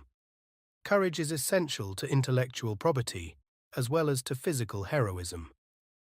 The real world is more unknown than we like to think. From the first day of life, we practice precarious inductions and confound our mental habits with laws of external nature. All sorts of intellectual systems, Christianity, socialism, patriotism, etc., are ready, like orphan asylums, to give safety in return for servitude. A free mental life cannot be as warm and comfortable and sociable as a life enveloped in a creed. Only a creed can give the feeling of a cozy fireside while the winter storms are raging without. This brings us to a somewhat difficult question. To what extent should the good life be emancipated from the herd? I hesitate to use the phrase herd instinct because there are controversies as to its correctness. But, however interpreted, the phenomena which it describes are familiar. We like to stand well with those whom we feel to be the group with which we wish to cooperate: our family, our neighbors, our colleagues, our political party, or our nation. This is natural, because we cannot obtain any of the pleasures of life without cooperation. Moreover, emotions are infectious, especially when they are felt by many people at once. Very few people can be present at an excited meeting without getting excited. If they are opponents, their opposition becomes excited. And to most people, such opposition is only possible if they can derive support from the thought of a different crowd in which they will win approbation. That is why the communion of saints has afforded such comfort to the persecuted. Are we to acquiesce in this desire for co-operation with a crowd, or shall our education try to weaken it? There are arguments on both sides, and the right answer must consist in finding a just proportion, not in a wholehearted decision for either party. I think myself that the desire to please and to cooperate should be strong and normal, but should be capable of being overcome by other desires on certain important occasions. The desirability of a wish to please has already been considered in connection with sensitiveness. Without it, we should all be boors, and all social groups, from the family upwards, would be impossible. Education of young children would be very difficult if they did not desire the good opinion of their parents. The contagious character of emotions also has its uses, when the contagion is from a wiser person to a more foolish one. But in the case of panic fear and panic rage, it is of course the very reverse of useful. Thus, the question of emotional receptivity is by no means simple. Even in purely intellectual matters, the issue is not clear. The great discoverers have had to withstand the herd and incur hostility by their independence. But the average man's opinions are much less foolish than they would be if he thought for himself. In science, at least, his respect for authority is on the whole beneficial. I think that in the life of a man whose circumstances and talents are not very exceptional, there should be a large sphere where what is vaguely termed herd instinct dominates, and a small sphere into which it does not penetrate. The small sphere should contain the region of his special competence. We think ill of a man who cannot admire a woman unless everybody else also admires her. We think that, in the choice of a wife, a man should be guided by his own independent feelings, not by a reflection of the feelings of his society. It is no matter if his judgments of people in general agree with those of his neighbours, but when he falls in love, he ought to be guided by his own independent feelings. Much the same thing applies in other directions. A farmer should follow his own judgment as to the capacities of the fields which he cultivates himself, though his judgment should be formed after acquiring a knowledge of scientific agriculture. An economist should form an independent judgment on currency questions, but an ordinary mortal had better follow authority. Wherever there is special competence, there should be independence. But a man should not make himself into a kind of hedgehog, all bristles to keep the world at a distance. The bulk of our ordinary activities must be cooperative, and cooperation must have an instinctive basis. Nevertheless, we should all learn to be able to think for ourselves about matters that are particularly well known to us, and we ought all to have acquired the courage to proclaim unpopular opinions when we believe them to be important. The application of these broad principles in special cases may, of course, be difficult, but it will be less difficult than it is at present in a world where men commonly have the virtues we have been considering in this chapter. The persecuted saint, for instance, would not exist in such a world. The good man would have no occasion to bristle and become self-conscious. His goodness would result from following his impulses, and would be combined with instinctive happiness. His neighbours would not hate him, because they would not fear him. The hatred of pioneers is due to the terror they inspire, and this terror would not exist among men who had acquired courage. Only a man dominated by fear would join the Ku Klux Klan or the Fascisti. In a world of brave men, such persecuting organizations could not exist, and the good life would involve far less resistance to instinct than it does at present. The good world can only be created and sustained by fearless men. But the more they succeed in their task, the fewer occasions there will be for the exercise of their courage. A community of men and women possessing vitality, courage, sensitiveness, and intelligence in the highest degree that education can produce would be very different from anything that has hitherto existed. Very few people would be unhappy. The main causes of unhappiness at present are ill health, poverty, and an unsatisfactory sex life. All of these would become very rare. Good health could be almost universal, and even old age could be postponed. Poverty, since the Industrial Revolution, is only due to collective stupidity. Sensitiveness would make people wish to abolish it, intelligence would show them the way, and courage would lead them to adopt it. A timid person would rather remain miserable than do anything unusual. Most people's sex life, at present, is more or less unsatisfactory. This is partly due to bad education, partly to persecution by the authorities and Mrs. Grundy. A generation of women brought up without irrational sex fears would soon make an end of this. Fear has been thought the only way to make women virtuous, and they have been deliberately taught to be cowards, both physically and mentally. Women in whom love is cramped encourage brutality and hypocrisy in their husbands, and distort the instincts of their children. One generation of fearless women could transform the world by bringing into it a generation of fearless children, not contorted into unnatural shapes, but straight and candid, generous, affectionate, and free. Their ardor would sweep away the cruelty and pain which we endure because we are lazy, cowardly, hard-hearted, and stupid. It is education that gives us these bad qualities, and education that must give us the opposite virtues. Education is the key to the new world, but it is time to have done with generalities and come to the concrete detail in which our ideals are to be embodied.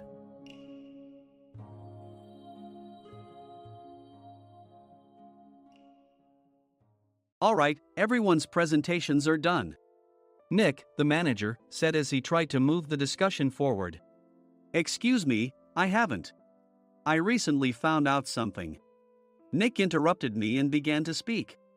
There's apparently someone in this department who didn't graduate high school and is just a part-timer. Meetings should be for employees only. Absolutely right. His lackey, Mike, of course, agreed with Nick. I'm leaving. After leaving the meeting room, I started to shut down my computer. I noticed that an email had arrived, not in my personal inbox, but in the company's shared email. Thinking, there's no point in speaking up, no one will listen, I went home quietly. The next day, I heard a commotion from Nick's desk. He was staring at his computer screen, his face pale. Nick! Is something wrong? Mike looked at the screen with him. And he turned even paler than Nick. Why is he so angry? Knowing the reason for Mike's distress, I thought to myself, serves them right. My name is Adam. My mother passed away when I was in the 9th grade, and I was raised by my father. Well, you could hardly call it being raised. After my mother passed, my father changed. He drowned his sorrows in alcohol, and though he still went to work, he squandered our living expenses on horse racing. Because of that, I had to start working part-time as soon as I entered high school. Every month, I went to the convenience store with bills in hand that couldn't be auto-deducted from my father's account. Even though I endured it because I didn't want to be alone, I reached my limit in my second year of high school and dropped out. I found a live-in job at a distant inn. Thank you for everything. The day I left home, my father, still staring at the TV, spoke. Take care. That was our last conversation.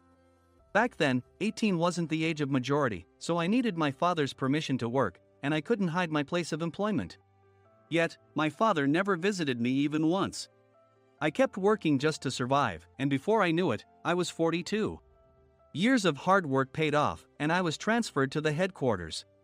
I was thrilled to be recognized by the company, as I thought I'd be working in the field until retirement due to my lack of formal education. Listen up. Our work can change the future of our employees. Don't drag us down. On my first day after the transfer, Nick, dressed in an expensive suit, spoke sternly. There was a reason for this. Our inn was located in a prominent tourist destination, known so well that everyone in the state could sing its commercial jingle. At its peak, we had 5 locations within the state. But that was long ago. Due to financial difficulties and aging facilities, only the place where I had worked for many years and the original establishment remained. I was prepared to lose my job anytime, but now there was a glimmer of hope. With the rise of social media, the tourist area where the inn was located started gaining attention again. Depending on how hard the sales department, where I was transferred, worked, we could either thrive or be forced to give up this prime location to the new hotel chains continuously popping up. For Nick, who had switched careers from another industry to strengthen our sales, this was a battle he couldn't afford to lose. I understood why he had to be strict. "I will do my best." Nick sneered at my enthusiastic declaration. "Did you not hear what I said?" "I'm sorry." I thought I was listening carefully. Out of habit from years of customer service, I apologized reflexively, though I had no idea what had offended him. Someone was watching me with a smirk. In this department, there are those who are expected to excel and those who have been shoved here because they have nowhere else to go. You are the latter. It was Mike, the section chief. He's 7 years younger, at 35. But he was called to headquarters much earlier than I was and had been moving around within the headquarters ever since. I'm not jealous, but I can't accept that he's my boss. Graduating from a prestigious university, he has an unusually high pride and caused many problems as a newbie, making things very difficult for me when I was the front desk leader. When I found out Mike was transferred to the sales department a month before me, I was disheartened. Mike is right. With just a middle school diploma, there's not much you can do. Don't even think about achieving results. As if I didn't exist, Nick remarked, "I'm thirsty." Mike eagerly ran to the coffee maker. It seems Mike is Nick's lackey. I regretted being happy about my transfer to headquarters, wishing I had stayed on site forever. Send a direct mail to every company on this list by the end of the day. Nick only assigned me tasks that even a new graduate could handle. What? There are over 1,000 companies. You want me to send to all of them by today? Yes, if you and your fellow misfits split the work, even those with nowhere else to go should finish by today. I glanced at the employees typing away expressionlessly. They were worn out from customer service, only thinking about leaving on time, or were women reassigned after having children, with zero motivation for work. Even Sam, a new graduate from the same university as Mike, who was supposed to be among the expected achievers, had no enthusiasm for the job, having joined the company wanting to do customer service. "I don't care what they say, I plan to quit any time," he said. Only Nick and Mike were highly motivated, making all the decisions between the two of them.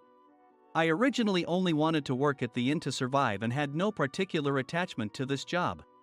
I swallowed my words, thinking I had no right to reprimand them. About a month after the transfer, Nick told us with a frustrated look, "To commemorate the 50th anniversary, we've decided to create a plan exclusive for one group per day." Originally, Mike and I were supposed to come up with it, but our president, Mr. Thompson, insists on hearing everyone's opinions. "So, you all get a chance." As Nick explained, Mike began handing out prints. "Make sure not to embarrass Nick. If your ideas are half-baked, you'll have to redo them." It seemed that they had printed his handwritten notes by Mr. Thompson, which included several questions and a section for free responses. It made sense why Nick had to seek our input, given that all responses had to be submitted to Mr. Thompson. We were given a week to think about it, and a meeting was scheduled to compile our ideas. My plan is to let guests enjoy both the old and modern America. Nick began the presentations. Guests would watch a master confectioner at a nearby traditional sweet shop make sweets in front of them. The welcome drink would be premium tea in a bottle. Nick's plan was certainly attractive. After his presentation, Nick called on us to present in the order we were seated. Just as I stood up for my turn. "All right, everyone's presentations are done." "Excuse me, I haven't. I recently found out something." Nick interrupted me. "There's someone in this department who didn't graduate high school and is just a part-timer." He was likely talking about me. I joined the company as a part-timer and was made a full-time employee when I turned 20. That was 20 years ago, so Nick and Mike probably had no chance to know until recently. Meetings should be for employees only. Absolutely right. After that, Nick kept creating opportunities to solicit everyone's opinions, purposefully excluding me from speaking. The meeting unexpectedly heated up and went past the scheduled end time. A few people asked to leave, and the discussion continued with the remaining few. "Still here?" Normally, you'd leave in that situation. Though I had no attachment to the job initially, hearing kind words from customers made me want to make them happier. For someone like me, with nowhere to go, the inn was my home and customer service was my life. I felt pathetic about my current self. "I'm leaving." I left the conference room and started shutting down my computer. I noticed an email had arrived, not in my personal inbox, but in the company's shared email. Thinking no one would listen to what I had to say anyway, I quietly went home. The next day, while preparing the DM as instructed, I heard a commotion from Nick's desk. In his haste to stand up, he hit his knee on the desk. He stared at his computer screen, his face pale. "Nick? What's wrong?" Mike, thinking he should be the first to rush over, approached Nick while still wearing his coat. He peered at the screen with Nick. And he turned even paler than Nick. Why is he so angry? Who is responsible for this company? Nick, more irritated than ever, asked, and Mike answered without checking. Probably Sam. Sam wasn't there because he was attending a morning training session for new hires. Nick gave up on getting angry and returned his gaze to the screen. They were looking at an email that arrived right after the end of the working day yesterday. Apparently, no one, including me, had checked it before leaving. The email was from a large company that used us for their annual employee trips. The president and executives of that company also frequently used our services personally. President of the company, Mr. Mason himself, had declared that neither he nor his company would ever use our services again. Well, some companies cancel their employee trips or stop using our services due to financial struggles. Let's just move on. Mike kept wiping the sweat from his forehead with a handkerchief. Knowing why Mike was so agitated, I quietly watched their interaction. Do you know how much revenue we get from that company? We can find other guests to fill the rooms, but we'll lose the banquet costs, gift shop revenue, rental car fees, and more. Moreover, the gifts were supposed to be prepared by the traditional confectionery shop involved in Nick's proposed plan. If it's known that we incurred such a huge loss at this critical time, Nick's position in the company would be jeopardized. Nick took a deep breath, seemingly trying to calm himself. All right, Mike. Go to New York right now and apologize to Mr. Mason. What? You're coming with me, right? I have urgent work to do. I trust you, which is why I'm entrusting this to you. Please. Mike, believing Nick's sincerity, agreed with a determined look on his face, saying, yes. That's Nick for you. Even if Mike went to apologize, Nick would shift all the blame onto him if the client didn't change their mind. Well, it was Mike's fault to begin with, so it served him right. About 3 hours later, Sam answered a call from somewhere and repeatedly apologized, saying, I'm very sorry. Everyone watched to see what was happening. After ending the call, he informed Nick with a weary tone. When Mike arrived at the client's company, he only made things worse, further infuriating Mr. Mason. He was demanding, get his boss here immediately. It was no wonder Sam was exhausted, dealing with such a call right after returning from training. What is that idiot doing? All right, Adam, you're coming with me. If sacrificing Mike didn't work, then I must be next. Normally, I'd want to refuse at all costs, but I saw an opportunity in this situation. If I can be of assistance, I'd be happy to join you. I immediately followed Nick, and we flew to New York. When we introduced ourselves at the reception, it became clear how serious the situation was. As the receptionist personally escorted us to the president's office. Angry voices leaked through the door, making both Nick and me uneasy. Excuse me. I'm Nick, the supervisor. I understand my subordinate has caused you trouble, and I deeply apologize. Nick, with his experience in the corporate world, knew enough to offer an apology before excuses. However, his customer service skills left much to be desired. I sighed as I saw Mike trembling like a small dog in the corner of the room. What kind of training are you giving your subordinates? Mr. Mason glared at Nick with a red face. The intensity of his gaze made even Nick take a step back. Regrettably, I joined this company only 2 years ago and was unaware of Mike's issues. I should have identified his shortcomings sooner. Indeed. I should have realized sooner. No sensible person would come to apologize and then give a lengthy presentation on the drawbacks of not using their in. Nick froze, his mouth slightly open. Suspecting the worst, I picked up the documents that had fallen to the floor.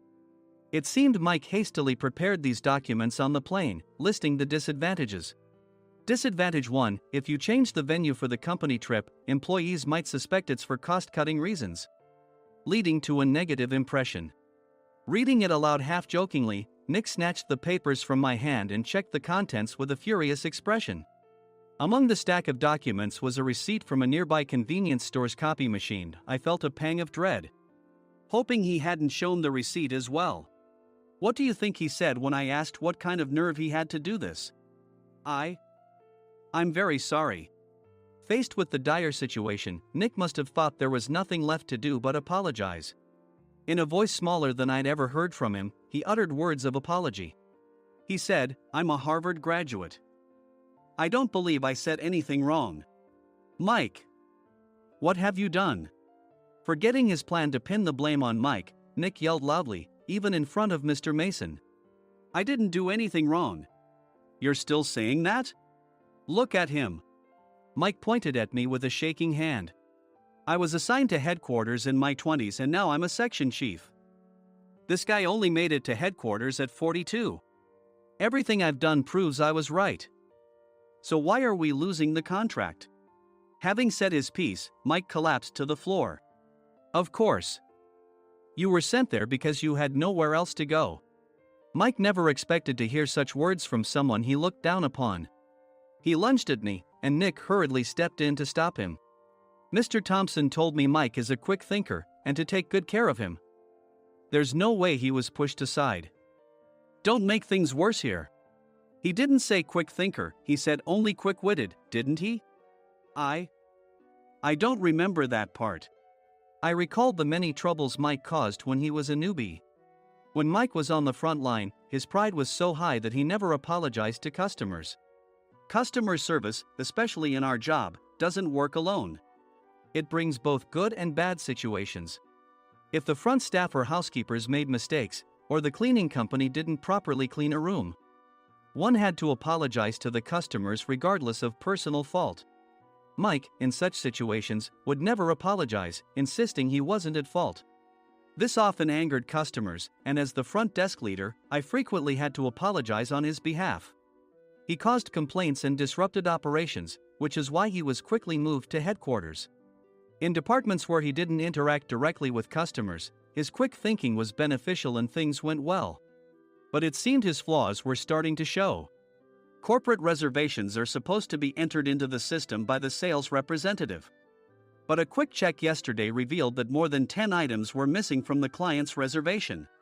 The handover document clearly stated what needed to be prepared. Why didn't you enter it into the system? Why do we have to give them special treatment? Filling rooms near the banquet hall, setting up all the food in advance. Specifying the brand of wine, they're too demanding. No wonder he always angered customers, I thought, feeling a headache coming on. Grouping them in rooms near the banquet hall is for our benefit too. It makes it easier for the staff to set up beds and serve breakfast since everyone's schedule is synchronized. As for the other requests, Mr. Mason suggested them to lighten our load. I didn't know that. Nick finally seemed to realize that Mike was the one who had angered the client. What did you say to them? I just told them we wouldn't give them special treatment anymore. We shouldn't waste effort on things that don't bring in money. I was utterly exasperated at his lack of understanding of customer service. Of course, we shouldn't comply with unreasonable demands. But carrying over successful practices from past stays makes customers feel remembered and enhances their experience. Good memories encourage repeat visits. That's part of our job. I looked down at Mike, who was sitting on the floor. In our job, nothing is a waste. Mr. Thompson likely moved you to the sales department, hoping you'd finally understand this. How do you think he feels now that you failed to meet his expectations? Mike, tears in his eyes, fled the president's office. I was amazed he still hadn't apologized. You have it tough, Adam. It's okay, we're all employees of the same company. I deeply apologize for this disrespectful incident. Especially after all the care you've shown us. If it weren't for you, Adam, I really would have stopped staying here. When I heard you were moving to the sales department, I was willing to reconsider if you handled it. Seeing us talk so amicably, Nick's face contorted. Do you two know each other? Adam's service is excellent. I always requested him specifically. Normally, we don't accept specific staff requests, but we made an exception for Mr. Mason, adjusting my shifts accordingly. He had personally stayed at our hotel just before my transfer, and during casual conversation, I mentioned, "I'm moving to the sales department soon." If I hadn't told him then, things could have been much worse. Please continue to take care of us. I look forward to it. On the return flight, Nick awkwardly offered me a can of beer. It's still working hours. Of course, I had no intention of forgiving him for a single beer. Nick might try to pin everything on Mike and avoid any consequences. While pondering this, a startling fact came to light. "Nick, the tea bottles for the plan have arrived." I handed Nick a bottle labeled with our inn's name. "They look good." "What are you talking about?" "These are plastic bottles. I had assumed we would use the trendy, high-end bottling tea. But what arrived were ordinary plastic bottles of tea with customized labels. The only unique aspect was the label, which had the inn's name, making it look customized. Upon further investigation, I discovered that a substantial amount of money was set to be paid to the tea company. It was priced like bottling tea. Does this plastic bottle really cost $100 each? The tea inside is specially blended for us. The extra cost is for that. Wouldn't it be better to use another tea company? Or is there a specific reason we must use this one?" As Nick continued to make excuses, I showed him a printed email. I informed the tea company's president, Mr. Mitchell, that we discovered irregular payments and he confessed. He said you two were high school classmates and planned to split the extra money. That idiot. Why did he confess? That's not important. You should worry about yourself. This could turn into a police matter. Opening the bottle cap, I suggested. How about calming down with this tea? It supposedly has a relaxing effect. Nick drank the tea frantically. In the following days, decisions were made about their fates. Mike was reassigned to the General Affairs Department, with no chance of transfer or promotion, as per Mr. Thompson's orders. As for Nick, since the payment to the tea company hadn't yet been made, he narrowly avoided legal trouble. Instead, he was encouraged to leave the company, and to avoid further complications, Nick submitted his resignation. Rumor has it that connections between HR departments have made it difficult for him to find new employment. Even though it was good to have those two gone, something unexpected happened in the sales department. Everyone became motivated and united in refining the 50th anniversary plan. In the end, my plan was adopted. We collaborated with the Tourist Information Center to provide personalized guides. The plan, tailored to the number of guests, was truly special for the 50th anniversary. "Hey, is Adam's family coming to stay?" I immediately booked that special plan for my family. Sam noticed it on the reservation list and quickly picked up on it. "Yes, I'm inviting my father." "That's great. I might invite my parents too." I lacked the courage to face my father just as Adam. But here, with the confidence Mr. Mason praised, I felt ready. The 50th anniversary plan was a perfect opportunity to reconnect with my father. I hoped to bring back the days when we could laugh together as we once did.